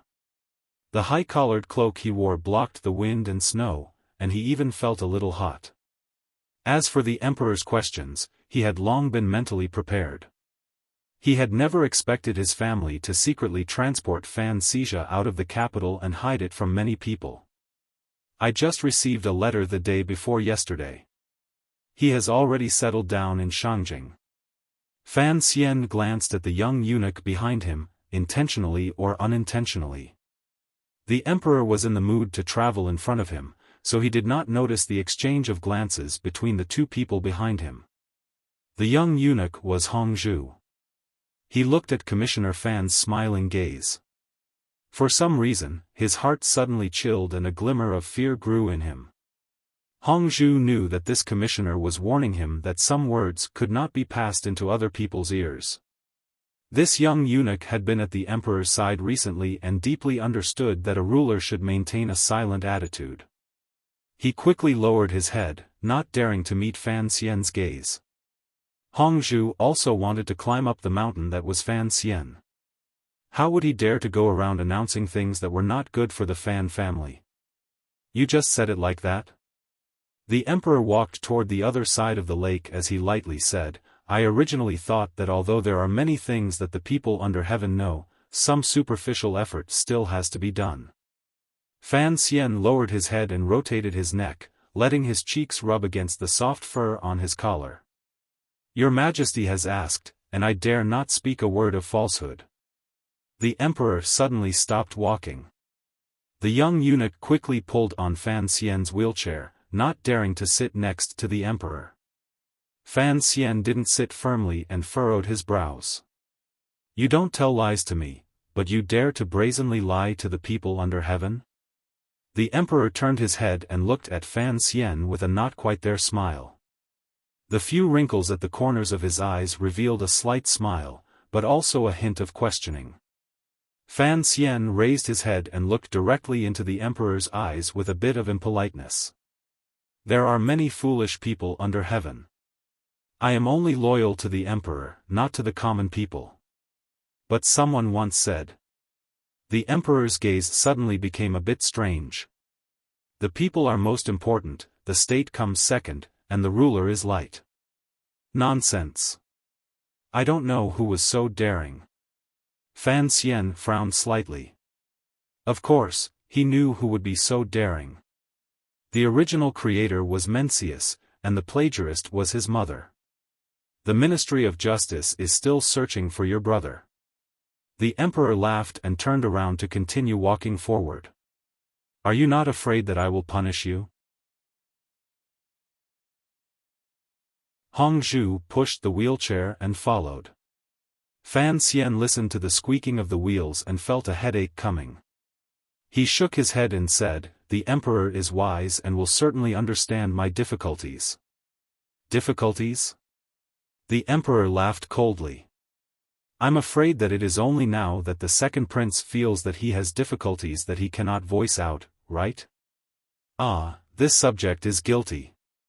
Fan Xian knew that at this moment, he should pretend to be slightly frightened, like those officials who were close to the emperor in Qing palace dramas. But he knew that it was the emperor's own idea to bring the second prince down from his throne. He was just a knife. Moreover, in the heart of the emperor, he was not a simple official. After all, that relationship was at work. Thus, he did not feel a glimmer of fear or nervousness. So, no matter how much he put on his acting, it was still superficial and a bit exaggerated. He dragged out the words, this subject is guilty, a bit too long. The sense of drama was too strong. The emperor lowered his voice and scolded, even if you're acting, you don't know how to be more serious. Fan Xian replied with a pained expression, this subject is guilty. Repeating it over and over meant that the subject was guilty and the subject was guilty. Fortunately, the three of them had already stepped onto the wooden bridge in the middle of the lake and temporarily stopped talking. Although Jingdo was already very cold, it was the first snow, so the lake water was certainly not cold enough to freeze. It was still green under the bridge, rippling coldly. Although the wooden bridge was built smoothly and sturdily, the wheelchair still felt a bit unsteady on it. Fan Xian's hands gripped the handles of the wheelchair tightly. His eyes stared at the gaps between the wooden bridge, thinking that if the eunuch behind him suddenly turned into an assassin, he would be in trouble. In front of them, the eunuchs and serving girls who had come to clean and decorate the pavilion bowed from a distance and then disappeared without a trace. They did not dare to stay by his side. The emperor sat on a cushioned stone bench and used his gaze to indicate for Fan Xian to bring himself a cup of hot tea to drink. He used 2 fingers to pick up a pine nut and slowly peel it. The eunuch, Hongzhu, tactfully retreated to the side of the pavilion. One reason was to keep watch, and the other was to be ready at any time for any orders from his masters in the pavilion. How is it? The emperor asked. Fan Xian seemed to have been scalded by the tea in his cup. He furrowed his brows and immediately replied, Your Majesty, are you referring to my injury, or, the latter? Fan Xian replied very directly. We have already prepared to act. The council order has already been sent down. This matter has not gone through the council, so it shouldn't attract too much attention. The emperor nodded. Fan Xian continued to explain the details. Currently, all of the goods within the borders should be able to be intercepted. However, I'm afraid that if the northern Qi people get wind of it, they will also make a lot of money from it.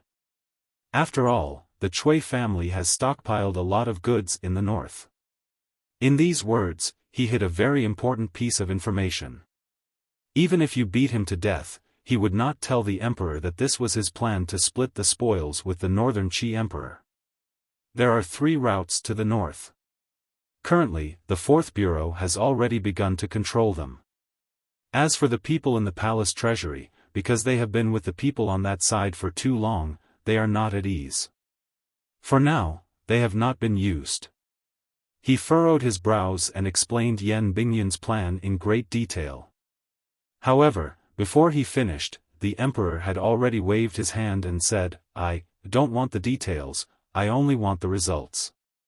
Fan Xian paused and then said, "Please rest assured, Your Majesty. At the latest, within a year, we should be able to recover most of the palace treasury's income." The emperor coldly shook his head. For the palace treasury to return to its former glory is an impossible matter. I think you understand the reason. Fan Xian lowered his head. The emperor asked, "Let me ask you, why are you so certain that I will support you acting against the second prince and the eldest princess?" "Because, the court needs silver." After a moment of silence, the emperor grunted through his nose and said, "If the court wants to do things and expand the borders, they need silver. These years, Yunrui has emptied the palace treasury too much. I could not stand it anymore, so I wanted you to take over this mess. You did not disappoint me. First, you had the courage to take over. Secondly, you acted ruthlessly enough and did not fear the other party's identity. This is what I like about you. Thank you, Your Majesty, for your appreciation."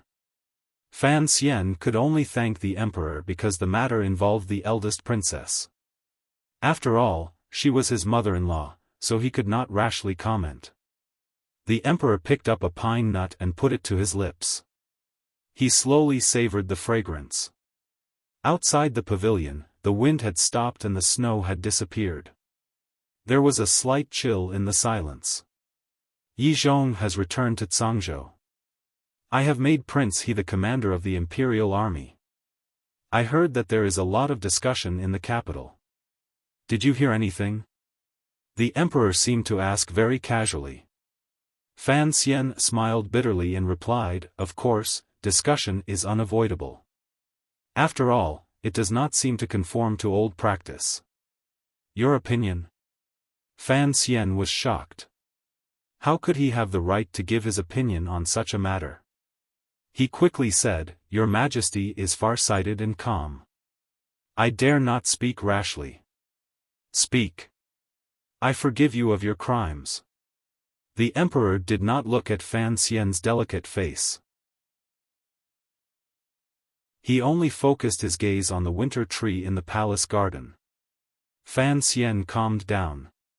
He knew that talking to the emperor was a difficult matter. Wei Xiaobao had faked 90% of the truth, but in the end, he had still been caught by Kangxi. And the things he had done in secret, sneaking into the palace, the agreement with Northern Qi, the conversation with Xiao En, these were all hidden from the emperor in front of him. If it came to light, who knew what would happen to him? But the emperor in front of him was truly unfathomable. If Fan Xian did not have that natural advantage, he would not dare to play with him. The so-called advantage was that he knew the true relationship between him and the emperor did not know that he knew this. Thus, Fan Xian could play the role of a loyal official. The more apologetic the emperor felt towards him, the more benefits he could obtain. "The great prince does not wish to stay in the capital," Fan Xian said directly. "And for a prince to be demoted to a lower rank is against the rules. Most importantly, the palace is the heart of the kingdom of Qing. We must be careful." His words were very direct, and even a little out of line. But the emperor did not have much of a reaction. He only coldly said, he does not wish to. 9 out of 10 things do not go one's way. He does not wish to stay in the capital. Do you think he can bear to see me, his father, guard the capital alone? Fan Xian, as a lobbyist, you are not very good. Fan Xian looked embarrassed. He knew that the great prince's visit to Fan Manor had not been hidden from the emperor. Don't make trouble with the second prince.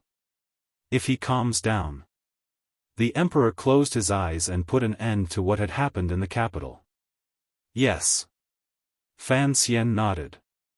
He had already achieved his goal. What more was there to make trouble for? You have done a great service in the Hanging Temple incident, the emperor suddenly said. The emperor suddenly said, but as the commissioner of the Overwatch Council, you allowed an assassin to sneak into the capital. Before it happened, the Second Bureau did not find out anything. This is your dereliction of duty. The two cancel each other out, so I can only reward you with those useless things. Do not feel resentful. I would not dare. Fan Xian replied seriously, it was a failure on my part. As for the injury, it was because I was not skilled enough. That was why I was injured by the white-clothed swordsman. The emperor suddenly became interested and asked, that swordsman, we have not found out who he is. You have fought with him. Can you guess anything? Outside the pavilion, a cold wind suddenly rose. Fan Xian's back suddenly became numb.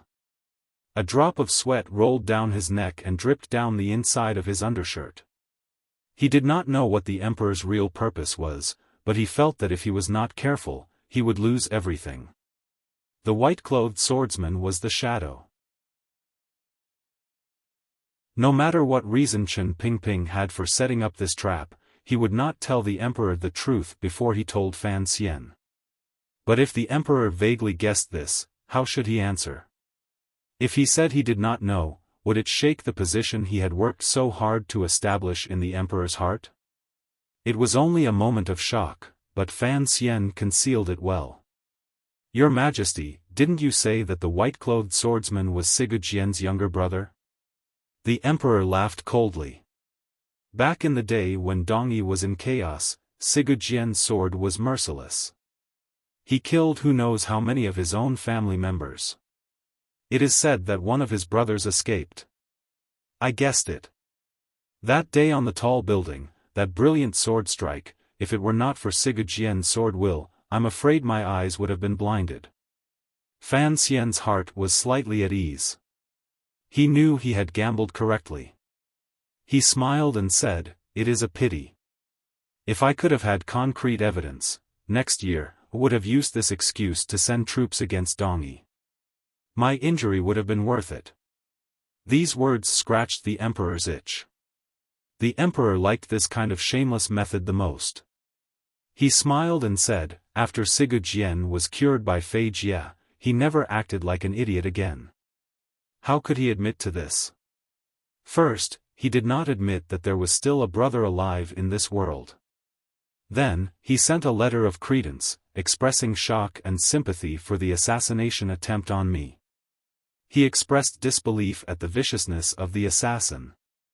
As the middle-aged man spoke, he found that no one responded to his rare humor.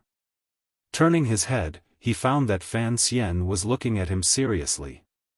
The eunuch outside the pavilion was hunched over, not daring to make a sound. Looking at this scene, he couldn't help but sigh in his heart. He thought that after all these years, there was indeed no one else who dared to cause trouble with him as impudent as her. The emperor's mood was a bit dim.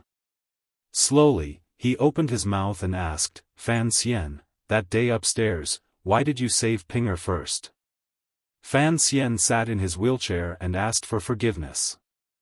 After a long silence, he replied, in the situation at that time, if I had come to your Majesty's side, would only have been able to block the sword in front and not the knife behind me, the third prince was in danger. Oh! The emperor smiled self-mockingly. Is my life not as valuable as Pinger's? Fan Xian smiled bitterly and once again asked for forgiveness. I deserve to die. At the time, the situation was tense and I didn't react in time. By the time you rushed in front of me, the initiative had already been lost. Were you not afraid of death? Fan Xian thought for a moment and then finally said these treasonous words. He looked into the emperor's calm eyes and said bitterly, at the time, I was thinking that if I could block that sword with my little life, it would be great. If I couldn't, to be able to go with your majesty to another world to see the scenery, that could be considered a great honor. The emperor paused slightly and then laughed loudly.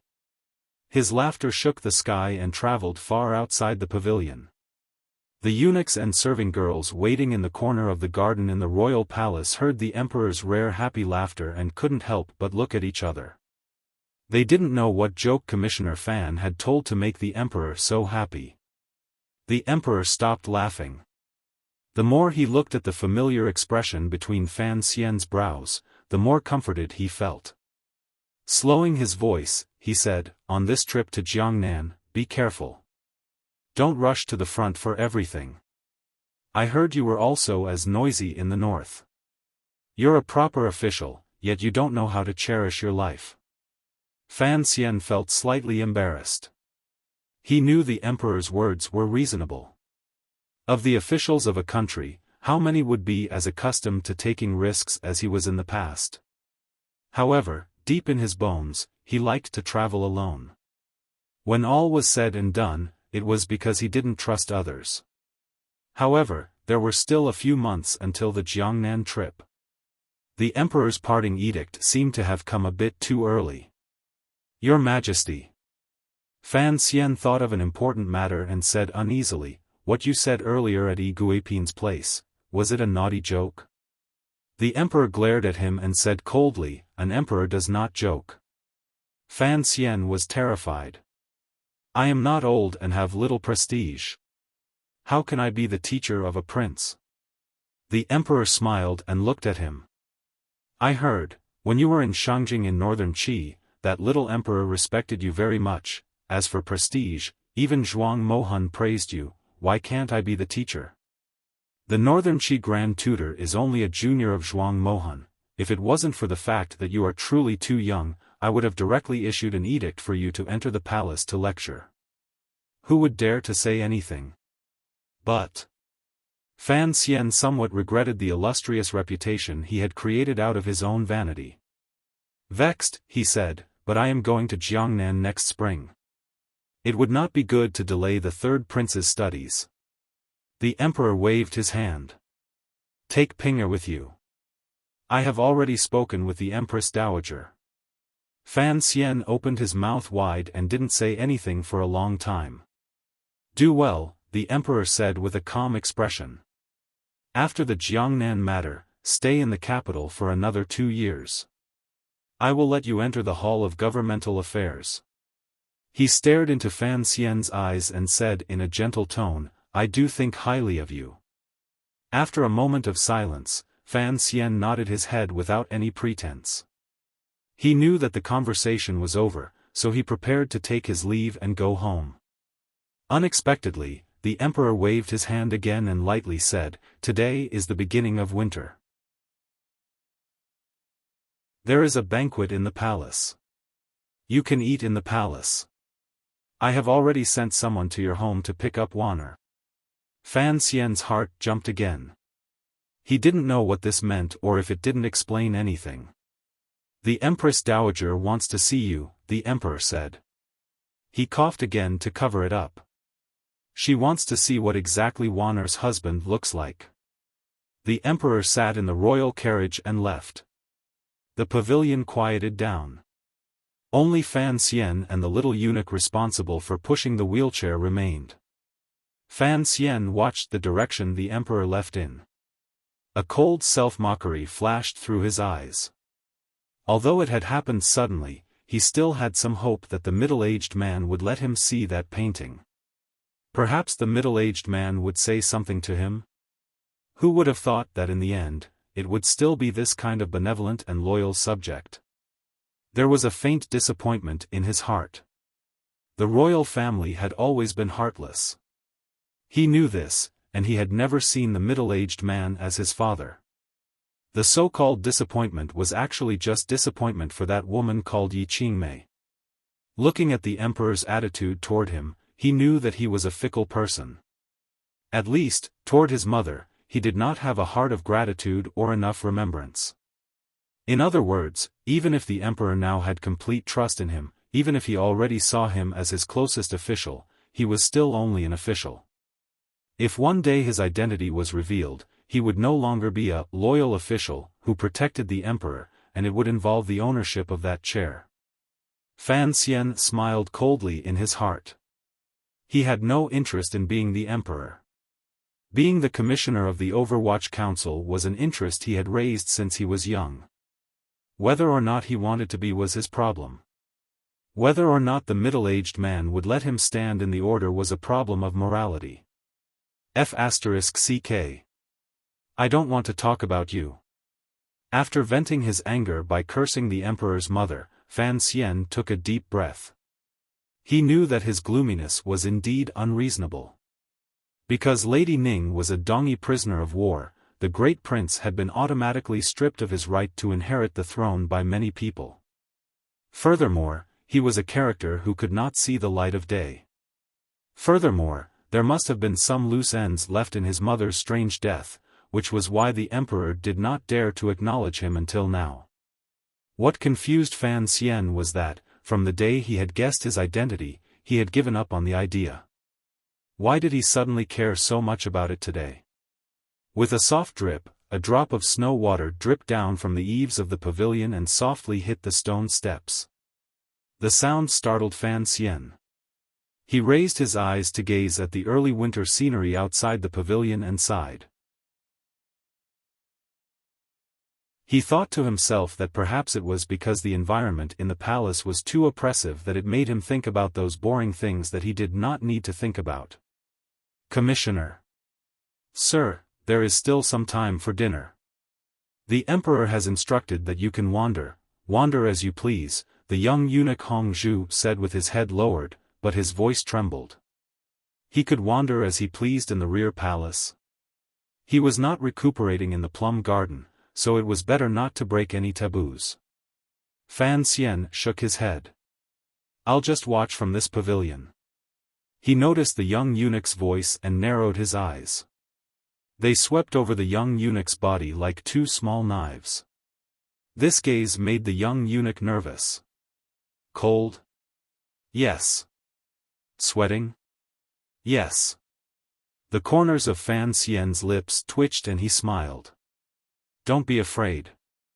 Since the emperor is at ease letting you listen here, naturally, he trusts you.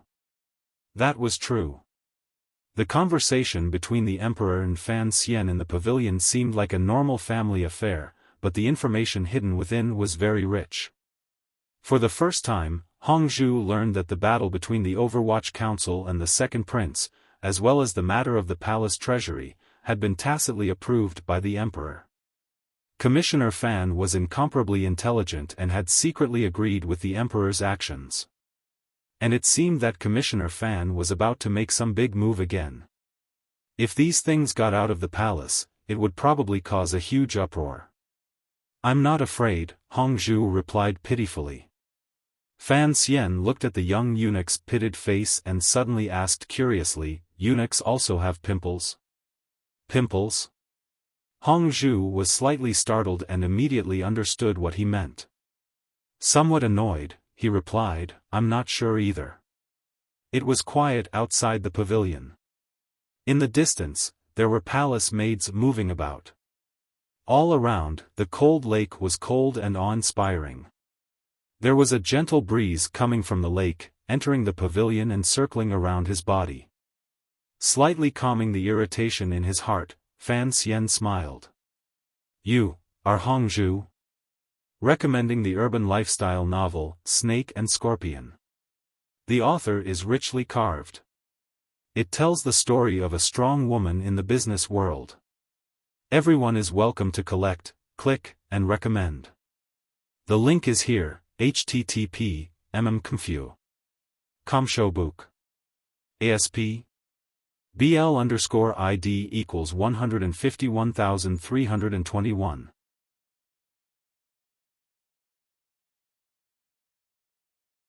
Chapter 317. Hong Zhu had not thought that even the commissioner would know his name. His face immediately felt a bit of glory. He laughed and replied, "Yes, it must be difficult for the commissioner to know my name. His Majesty's close attendant is a vital point." Fan Xian said, "I am the commissioner of the Overwatch Council. Of course, I have to be careful. Furthermore, a few days ago, an assassin appeared among the young eunuchs in Taiji Palace." Hong Zhu was startled and didn't dare reply. Fan Xian warmly said, "Since the emperor trusts you, then I trust you as well, right? I heard that old Dai is currently doing hard labor." Hong Zhu glanced at him and said probingly, "Yes, it's quite tragic." "Yes." Fan Xian nodded. "I'm not afraid of any taboos. I've had dealings with old Dai before, and he's a good person. Please help me take care of him in the palace." Hong Zhu was overjoyed. A month ago, he had been counting on being able to use eunuch Dai to make connections with this young official. Since the other party had said so, then there was hope. He quickly and respectfully replied, "How could I not follow your orders?" Fan Xian smiled slightly and said, "Sorry to trouble you. If there are any difficulties in the family in the future, just let me know." He didn't need to say it too clearly. The other party should know to contact him through Yi Guipin. When he returned to the Xiaofan palace where Yi Guipin lived, it was a great coincidence that the great princess of northern Qi, who had not had the opportunity to see him since September, had also returned from the Empress Dowager's palace. Before the great princess's marriage, she had been arranged to live in this palace. She looked at Fan Xian in the wheelchair and was slightly surprised. However, it was not convenient for the two of them to say anything, so they bowed slightly and retreated to the back. Yi Guipin glanced at Fan Xian. "You came all the way back from the north. Why do you feel so unfamiliar?" Fan Xian did not forget to gather allies and plant spies. How could he let go of someone as important as the great princess? However, in front of everyone, he had to pretend to be unfamiliar with her. He replied, "Our identities are different. Besides, men and women are different." Yi Guipin teased, "Child, you're even more handsome than a great beauty. I'm not afraid of you harming others, but I'm afraid that others will provoke you." Fan Xian jumped in fright and said, "Aunt, don't talk nonsense." Turning his head, he saw that the third prince was still calmly copying books and pretending to be obedient. For some reason, he felt angry. Shaking his head, he asked, "Did the Empress Dowager really allow this?" There was a tone of disbelief in his voice. Yi Guipin looked at him and nodded. Smiling, she said, "I only heard the Emperor's permission today. However, this is a good matter. Why would the great ancestor object?" Fan Xian smiled self-mockingly, thinking that the matter was not so simple. He thought for a while and then said seriously, "If I go to Jiangnan, would you be willing to let Little San follow me? The people of Jiangnan are good, and the scenery is good. What is there to be reluctant about?" Yi Guipin suddenly beckoned him closer. Fan Xian followed her words and moved closer. He was only a foot away from her, as if he wanted to smell the orchid scent this noblewoman exhaled. Only then did he hear her lower her voice and say through gritted teeth, "Take him as far away from the palace as possible. It's best if you can drag it out for as many years as you can." Fan Xian was slightly startled. Only now did he know that Yi Guipin had such a negative plan. He shook his head and said, "Blindly backing down is not a good thing. Besides, the Jiangnan Palace treasury doesn't need much effort. I'm just going to take a look. I can't always drag it out." Yi Guipin thought for a bit and found that this was indeed the case. She sighed with disappointment. These words are true. The emperor will not allow it. You're not always in Jingdo. Fan Xian thought for a bit and comfortingly said, after all, third son is still young. It's not worth worrying so early. Besides, the Empress Dowager is in the palace watching over these grandsons. They wouldn't dare to do anything too out of line. He paused and then said, after all, we're not the same as those other palaces. Shangshu Ali still has some strength to speak, and father won't retreat for a while. At the very least, there's still me, right? With these words, Yi Guipin finally relaxed. Given the current trend of development, Fan Xian's influence in court would only grow. The court and the palace were often two independent circles influenced by the two ministers. As long as there were people in court, she and Li Qingping, mother and son, would have a much easier time in the palace. Having spoken to this point, everyone had already made their point very clear. In the eyes of Yi Guipin, who still retained a bit of likable straightforwardness, for the sake of her child, the tighter she was tied to the Fan family, the better. Have third son come with me to Jiangnan, but there is one thing you have to promise me. Fan Xian glanced at the third prince, who was eavesdropping but couldn't hear anything. What is it? Seeing the seriousness in his words, Yi Guipin also became nervous. I don't really know how to be a teacher. As you know, those students that are sent out to the provinces are their good fortune after 10 years of hard work, Fan Xian said seriously. I can only teach your highness like a little brother. It's hard to avoid being disrespectful. Hearing the words, teach like a little brother, Yi Guipin beamed with joy. She had no idea of Fan Xia's wretched state in the north and nodded repeatedly. Fan Xian looked at her like he was looking at a fairy, wondering why she was so happy like she had won the lottery. Probingly, he said, maybe, sometimes. I will, fight. You can do whatever you want with your feet. Yi Guipin said straightforwardly and said with a smile, as long as nothing bad happens to me, I'll let you do whatever you want. She then sighed and said, you don't know, the incident at that brothel a few days ago gave me a big fright. Normally, I only knew that he was on good terms with the second prince. Who would have thought that the second prince, that bastard, would actually urge Ping to do that? Ping is so young, what does he know? In the end, he was still used as a knife by others. Fortunately, you quickly suppressed this matter. Otherwise, who knows how angry the emperor would be. Fan Xian smiled silently, thinking that this son of yours was not a kind person. Although he was only 8, the things in his mind were complicated. He then heard Yi Guipin say in a low voice, teach him to be more obedient, even if he becomes the useless King Jing, at least he can have a lifetime of peace. Fan Xian listened to these words and couldn't help feeling a bit emotional. In this world, only a mother was good. This line was indeed not wrong. A child without a mother was like a blade of grass. His own life experience also proved the truth of this line. It was still early before dinner time, and there was still no news from the Empress Dowager's palace. Fan Xian was happy to have the peace and quiet. He stayed in Shufang Palace and chatted idly with Yi Guipin. The two of them were relatives, so there were fewer taboos. Furthermore, in the entire Chili royal palace, it seemed that only Yi Guipin's palace still had some human touch. Servant greets Princess Chen. Following the crisp greetings of the serving girls in the outer room, Lin Wan rubbed her 2 small hands and walked in. Today, she was wearing a jade-colored layered dress and a large red silk jacket. On the cuffs of her sleeves, there were 2 strands of fox fur. It was furry and cute. Fan Xian sat in the wheelchair and stretched out his hands. Wan moved forward and placed her hand in his warm palm.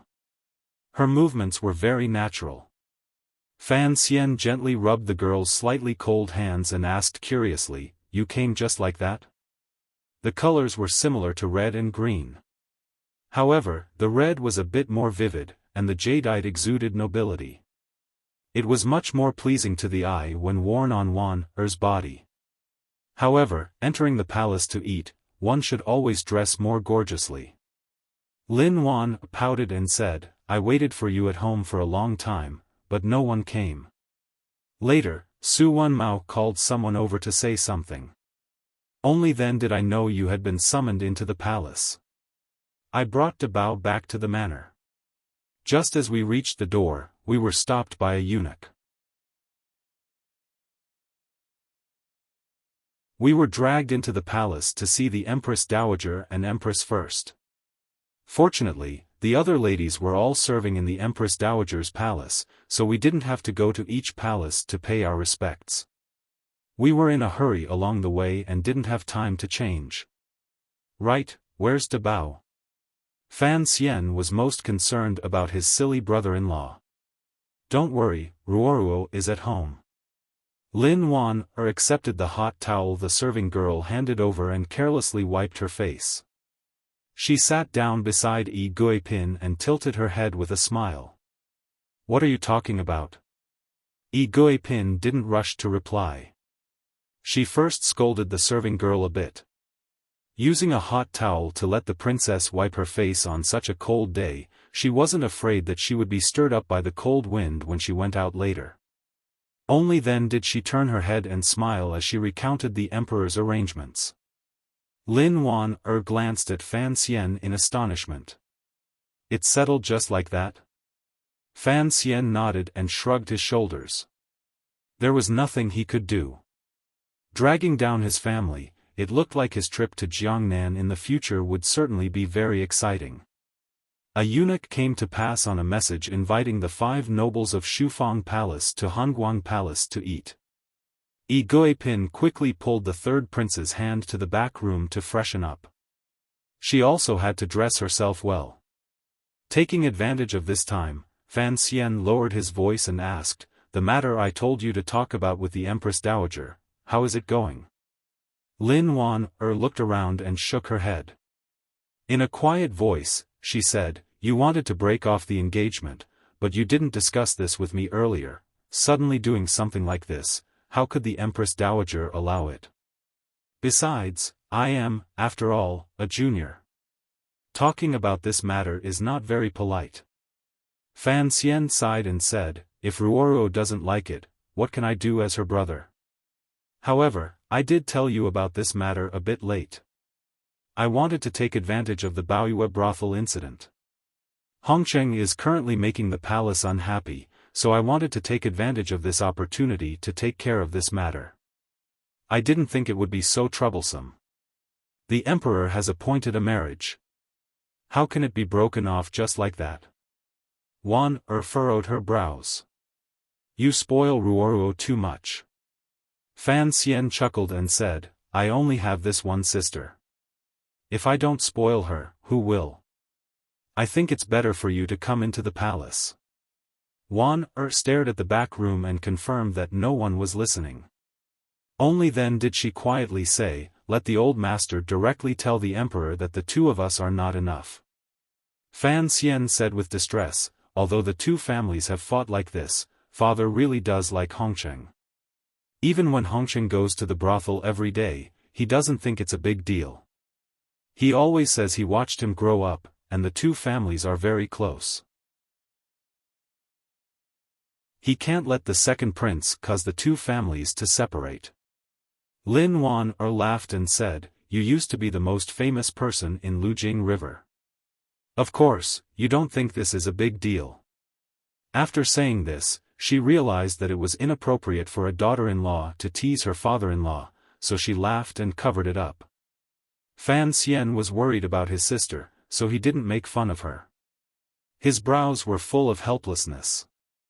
These days, Ruoruo had made a name for herself in the Imperial Academy of Medicine. He hoped that Hai Tang would be able to handle things well, or at least delay the marriage for a while. Why did uncle summon you into the palace? Lin Wan asked the question she really cared about. I'm afraid it's not just about the 3rd prince. Fan Xian quietly looked at his wife. Suddenly, he reached out his hand and gently stroked her smooth chin. He smiled and didn't say anything. Was she supposed to tell her that her dearest uncle had asked her dearest husband to use all his skills just to make her biological mother destitute? Fortunately, Yi Guipin and the others had already dressed up and came out. Fan Xian turned to look and saw Yi Guipin and the great princess of northern Qi walk out hand in hand. The two women, with their jewelry, clothing, and makeup, shone brilliantly. Their features were like a painting, dignified and noble. He couldn't help but praise them in his heart. The so-called splendor of jewels was nothing more than this. The great princess looked at him and smiled. She walked out of the hall, shoulder to shoulder with Wan, whom she already knew. The winter solstice was as big as the new year. On this day, everyone in the Qin kingdom rested. The court stopped, the army rested, the borders closed, and the merchants rested. It wasn't just the capital. Even northern Qi, far away in the north, was peacefully living a happy life. According to the customs of the Qin kingdom, mutton was to be eaten on the winter solstice. In the streets and alleys of the private residences in Jingdo, countless strands of hot fog floated up from the spacious or cramped kitchens. They circled around the various pots 3 times and then found the only way out, drilling through the cracks between the windows. The hot fog carried the pungent smell of dried chili, the gamey smell of fresh mutton, the strange smell of medicinal herbs, and the sweet smell of carrots. The 4 scents mingled and were incomparably beautiful. They filled the streets and alleys of countless courtyards, making all who smelled them salivate. Inside Hongguang Palace, behind the table at the very end, Fan Xian stared with a pair of confused eyes. He looked at the mutton that had been cut into the shape of an ear with the tips of his chopsticks. He looked at the mushrooms and rare vegetables floating in the white soup in his bowl. He couldn't help but sigh in his heart. The mutton in the palace was indeed different from that of the common people. The workmanship was much more exquisite, but it also lacked the warmth of incense. Without tofu and carrots, how could he eat the mutton? The biggest problem was that the mutton was already warm. He couldn't burn his mouth and lips until they were numb. What would be the point of drinking it? So, he just barely finished the soup in his bowl and picked up some chopstick sauce to mix with the rice. He chewed slowly and carefully, delaying the time of this boring, family feast. His eyes were focused on his nose was focused on his lips, and his lips held the tips of his chopsticks. He was incomparably focused, but the corners of his eyes didn't wander. He quietly listened to the conversation of the members of the royal family in the palace and didn't interrupt. He was as lonely as the wheelchair not far behind him. Hongguang Palace was the Empress Dowager's palace. It was the grandest building in the rear palace. Although it was much simpler than the wastrel royal palace in Shangjing in northern Qi, it was still magnificent and majestic. The candlelight was like the sun, making the furnishings and objects in the palace shine. The members of the royal family in the palace ate silently, not daring to look directly at the old woman at the very top, as well as the emperor and empress beside her. On the winter solstice, everyone had arrived, including King Jing's family of 3 and the second prince, who was under house arrest. However, when the second prince and Hongqing saw Fan Xian enter, they were only slightly surprised. They didn't charge forward to kill him like a shrew. Fan Xian glanced at the old woman at the main table out of the corner of his eye. This was the first time he had seen the Empress Dowager. From the wrinkles on her face, it was as if he could still smell the old woman's methods and hard heart. Although the tiger was old, its ill might was still there. She sat at the very top. Even the usually impudent King Jing appeared much more well-behaved. He wasn't familiar with the people, but he was familiar with the palace. When he had played thief Marshal Yi Liuxiang, he had walked through the palace twice and found the key in the secret compartment under the old woman's bed. Thinking of this matter, he quietly withdrew his gaze and silently ate the rice mixed with sauce. From above came a few feeble coughs from the old woman. Fan Xian lowered his head and didn't speak. Earlier, he had caught a glimpse of the Empress Dowager's expression and found that the corners of her lips were beginning to droop. He knew that this old woman didn't have many years left to live. "Chen girl, come sit beside me." The Empress Dowager looked at her granddaughter at the furthest table in the distance and then at Fan Xian, whose face was hidden in the shadows. She called out, "Give me a massage." Wan rose warmly and left her seat. With a smile, she walked over and whispered something into the Empress Dowager's ear.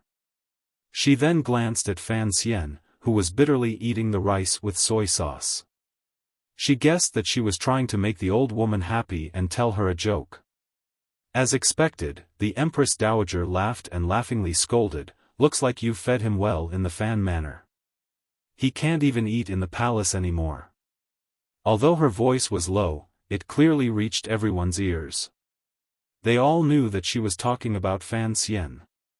Fan Xian's heart jumped, and a smile bloomed on his lips.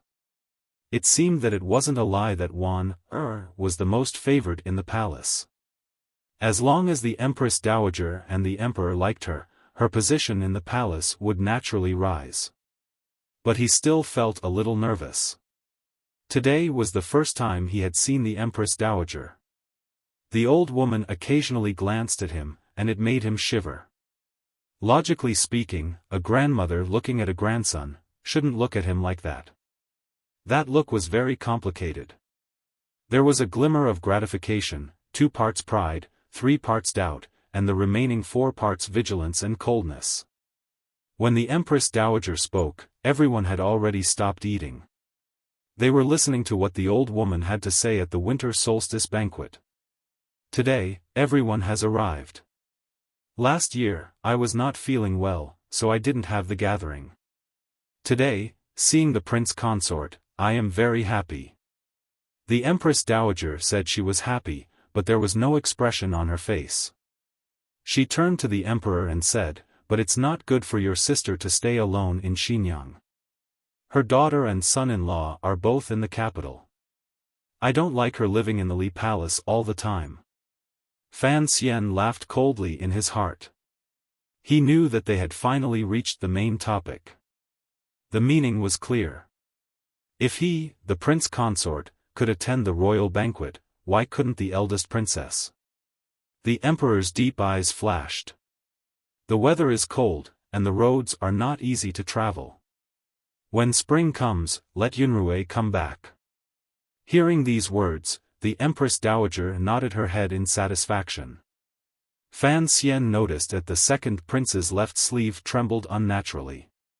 Presumably, this pitiful friend of his, who had been punished by him, knew that reinforcements were about to arrive in the capital, and his heart was unbearably excited. But, why was the crown prince's expression a little strange? Fan Xian didn't pay much attention to what the Empress Dowager said after. The royal banquet was really boring. However, when he heard the Empress Dowager occasionally mention him, she purposely revealed a trace of coldness, which made the corners of his lips involuntarily reveal a trace of self-mockery. He had heard that when he was injured, the Empress Dowager had prayed for him, and that he had received the pearl from the Empress Dowager. He had thought that the old woman's heart had softened, and that his hard heart had also softened. Unexpectedly, looking at the situation, it was just a blind guess. Forget it, let's see whose heart is harder. You people from the royal family are naturally cold-hearted. I'm a monster who's lived 2 lives, so my heart won't be soft either. At least it's harder than the mutton in the cold soup. Since the ruler was not the ruler, the official was not the official, the father was not the son, the ancestor was not the grandson, did he need to be afraid of that groundless blood relationship? Although he was a poet who plagiarized, Fan Xian was, in the end, a literary person. He could not shake off that sour and proud character. In this cold and deserted Hongguang palace, he straightened his body and back. Although he had a smile on his face, he did not purposely try to curry favor with the Empress Dowager, nor would he shamelessly pretend to be a junior for the amusement of the old woman's grandchildren. For a moment, the conversation in Hongguang Palace seemed awkward and cold. Other than the Empress Dowager, the ladies and princes in the palace were all familiar with Fan Xian. They knew that this son-in-law was not a simple character. When it came to making people happy, that was the little trick he was best at. Thus, they didn't understand why Fan Xian didn't take advantage of the family banquet to curry favor with the Empress Dowager. The emperor did not think much of it. He thought that Fan Xian was angry at the fact that his mother-in-law was returning to the capital and had lost his composure. The Empress Dowager thought that this young man was naturally arrogant, and she disliked him even more. Seeing this, the Empress did not understand what Fan Xian wanted to do. A trace of doubt appeared in the corner of her eyes. Under the Empress Dowager's slightly angry gaze, Lady Ning drank her wine boldly. Concubine Shu took a small sip, and Yi Guipin giggled foolishly to amuse the Empress Dowager, helping Fan Xian divert a few gazes. Among the others, the great prince was confused, the second prince was secretly amused, and the third prince was admiring him. The crown prince's mind wandered. Only King Jing's guess was a bit closer to the truth. He secretly shook his head, thinking that scholars really did tend to be a bit pedantic. Wan, leaning against the Empress Dowager's side, looked at Fan Xian with some worry. In the cold night, snowflakes began to fall again. At the corner gate of the royal palace, Fan Xian sat in his wheelchair with his head slightly lowered. His expression was calm, as if he had nothing on his mind. Lin Wan was a bit worried. "Husband, are you all right?" "I'm fine." Fan Xian's head remained firmly lowered. "I was just pretending to be defaging." The Tiger Guards and the Chinian unit had arrived. The husband and wife boarded the carriage, which headed for Fan Manor. In the carriage, Lin Wan asked curiously, "Who is defaging?" "A man who has kept his head lowered all his life." Fan Xian laughed. "Let's not talk about him. Let's go home and eat some mutton. Father and the others should still be waiting." To be continued. If you want to know what happened next, please log on to www.cmfu.com. More chapters. Support the author. Support the original reading.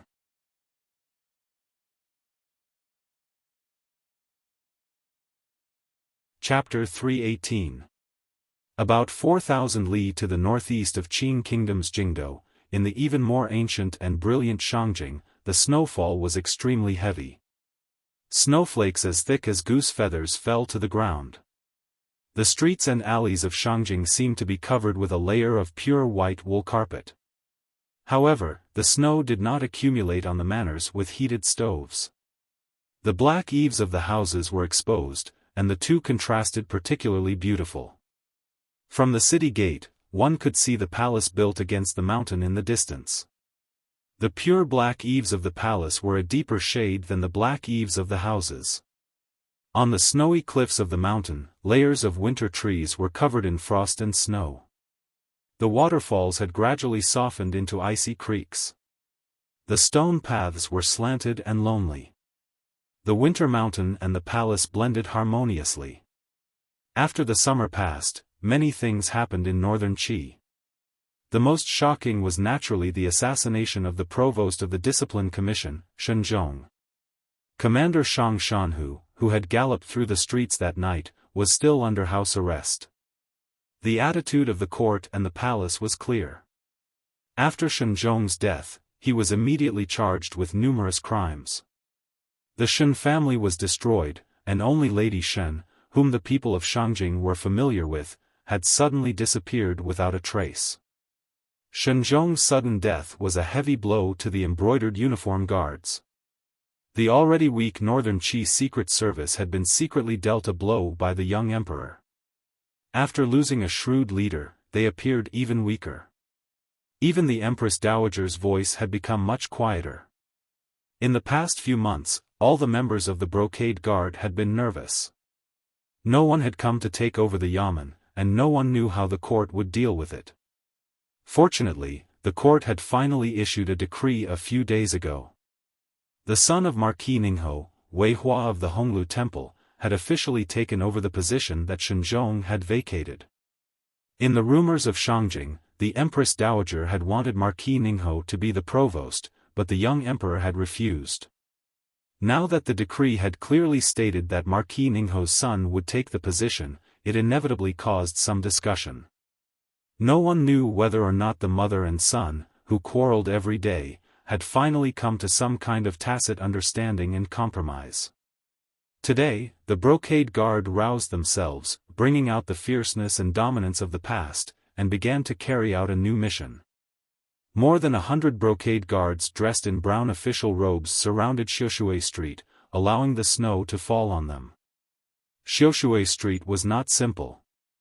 The shops on it all had deep backgrounds, especially the 7 shops in the middle. They were all royal merchants of Qing. The two countries were currently in a honeymoon period. Logically speaking, the brocade guard was in the midst of reorganizing themselves, and should not have come to cause trouble. But the development of the situation exceeded everyone's expectations. The shopkeepers along the street stood up, rubbing their hands in the wind and watching nervously as the brocade guard took away the owner of the tavern. He was Sheng Huiran, and was one of the head of the Qing Palace in Shangjing. Shopkeeper Yu of the glass shop leaned against the old door and said in a trembling voice, "How dare you arrest them?" The shop assistant said softly, "It was said that there was a large stockpile of goods in the south of the capital. There were no customs documents, not even tax receipts." The brocade guards followed that line to Shangjing and dug out this boss Sheng. The wind and snow blew against his face and circled around his body. It seemed to be even more translucent than the glass bottle behind shopkeeper Yu. He looked at the gradually retreating brocade guards with a worried expression. He was well aware of the matter of the palace treasury smuggling to the north.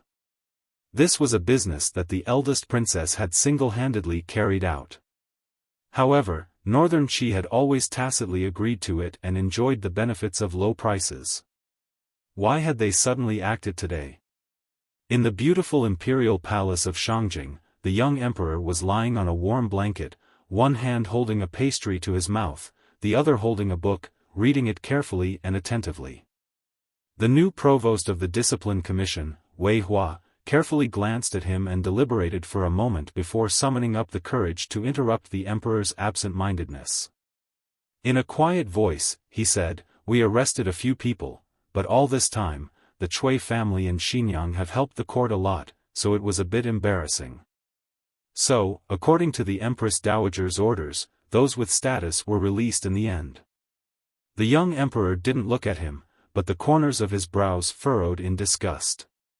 He said, "Women are too kind. Since we've already fallen out, what's the point of looking at old feelings?" He was criticizing the Empress Dowager, so Wei Hua didn't dare to respond. The emperor shook his head, his gaze still lingering on the book. He continued, "But it doesn't matter whether we arrested them or not. How much of the goods did we seize?" "A lot." A glimmer of excitement flowed through Wei Hua's eyes. The information was accurate. The southern barbarians didn't expect us to break the old rules and were caught unprepared. They suffered quite a bit. He suddenly thought of something and asked hesitantly, "This is a bit absurd. Even if Fan Xian wanted to fight with the eldest princess for the palace treasury, there's no reason for him to give us such a large gift. Given his current power in the Qing kingdom, he could completely swallow the goods himself and not let them flow north." The emperor still didn't look at him. He said coldly, "To give me such a large gift, naturally, he has something to ask of me. There's no problem with the timing. According to the news from the south, Fan Xian made his move before we did. The southerners shouldn't suspect that I'm working together with him to split the loot. They'll only think that I'm taking advantage of the situation. But..." He suddenly put down the book in his hand and narrowed his eyes at Wei Hua. The warning in his eyes was clear. Only 5 people in the court know about this. I don't want the news to get out because of you. Wei Hua was terrified. He prostrated on the ground and swore an oath. Please be at ease, Your Majesty. Although he was the son of Chong Ningho, he was actually closer to the emperor. He knew that the emperor was giving him a chance to take control of a powerful yamen like the Brocade Guard. It was up to him to see if he could grasp it. Are the Qing envoys still protesting? The emperor suddenly asked with interest. Wei Hua nodded and smiled bitterly. Sir Lin is making a ruckus in Honglu Temple every day, crying out for the Cui family. He says that the court didn't investigate and forcefully seized the Cui family's goods and money. It's outrageous and has greatly affected the friendship between the two countries. The emperor cursed. What is the Cui family? They're the biggest smugglers in the kingdom of Qing. I'm helping the southern barbarians discipline their people. Instead of thanking me, they're blaming me. These southern barbarians really don't know any manners. Wei Hua smiled bitterly. He thought, you're helping a foreign country discipline its merchants, but you're not willing to give up the goods and money you've already eaten. How is that reasonable? Lin Wen was the envoy of the kingdom of Qing stationed in Shangjing, but he didn't know the inside story. Of course, he had to fight for the people of his country. The most troublesome one is that advisor Wang Qinian. Wei Hua suddenly had a headache. Sir Lin is making a ruckus in Honglu Temple, but Sir Wang is running to Taichung Temple every day, asking to enter the palace to see His Majesty. He says that the Cui family is a famous merchant of the kingdom of Qing. As officials of the kingdom of Qing, they must protect the interests of the Cui family. The emperor was startled. He was so angry that he laughed. Interesting. How interesting. Not only is Fan Xian interesting, but his confidant is also so reckless. It's his own master who wants to kill the Cui family. But with this ruckus, not only has he helped Fan Xian clean up his mess, he's also tainted me. But toward his counterpart in the south, Wei Hua was still wary. He couldn't help but say, Your Majesty, if the whole story of this matter is secretly sent back to the kingdom of Qing and the emperor of the Qing kingdom finds out that Fan Xian has been generous to his country and secretly colluded with our court, I'm afraid he'll be furious. Perhaps he won't be able to climb back up again. The negotiations between the two countries in the summer let him know how cold and ruthless Fan Xian, this gentle and refined scholar, was. So much so that after he took over as the commander of the Brocade Guard, he immediately saw Fan Xian as his greatest enemy. He constantly thought about how to make Fan Xian unlucky. Now that he thought of this evil plan that would make it difficult for Fan Xian to rise again, he couldn't help but feel excited. He looked at the emperor with a face full of hope. What disappointed him was, the emperor still only shook his head. Take a longer view, the emperor said with a mocking tone. With a mocking tone, the emperor said, the goods of the Cui family are already within our borders. What is the use of seizing them? Do you think I care about the silver of these merchants? In the past, the court has always had dealings with the eldest princess. Both sides have received many benefits. Do you not understand the reason why we want to cooperate with Fan Xian this time? The emperor picked up the book on the table. As he read, he quietly said, the palace treasury of the southern court will soon belong to the Fan family. If you don't have enough confidence in destroying him, then it's best to be a bit more polite to him. The people of my country are still counting on Commissioner Fan to endlessly send cheap goods year after year. After Wei Hua left, the emperor's expression seemed to relax a lot in an instant. He stretched inelegantly and gave a big yawn. At this moment, a beautiful woman dressed in a luxurious palace dress lifted the curtain and walked out. Looking in the direction the new commander had left, she blinked and asked curiously, What were you talking about? It sounds like it has something to do with Fan Xian. Lily, every time you hear the name Fan Xian, you get so nervous. Aren't you afraid I'll be jealous? The young emperor pulled her into his arms and said flirtatiously, Fan Xian made a move against Xinyang in the south. I cooperated with him a little. It was not a little cooperation. The Chui family's route to the north had already been completely destroyed, and the goods and silver that had been left behind had all been seized by the brocade guard. A large clan famous for their business had one hand cut off, and the other hand within the Qing kingdom had long been completely cut off by the sinister and terrifying Overwatch Council. Si Lily giggled and replied, "Of course I'm nervous. Sir Fan is our matchmaker." The young emperor thought about it and agreed. If Fan Xian hadn't come up with such a strange idea to have Ku He take Lily as a disciple, given Lily's background and identity, it would have been troublesome for her to enter the palace. "What are you reading?" Si Lily curiously snatched the book from the emperor's hands.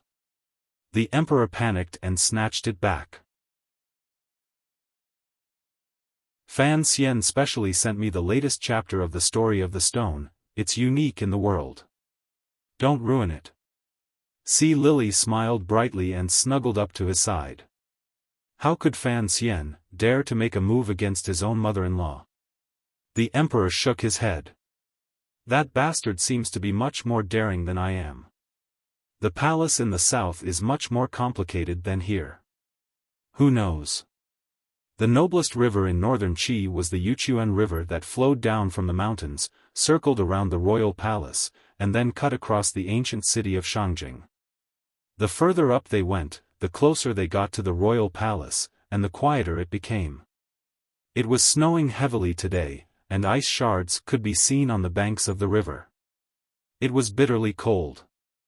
In a place where the black eaves of the royal palace could be seen and the winter trees in the mountains, there was a small garden. Who knew what kind of person could live there? A young man of about 13 or 14 was doing hard labor in the garden.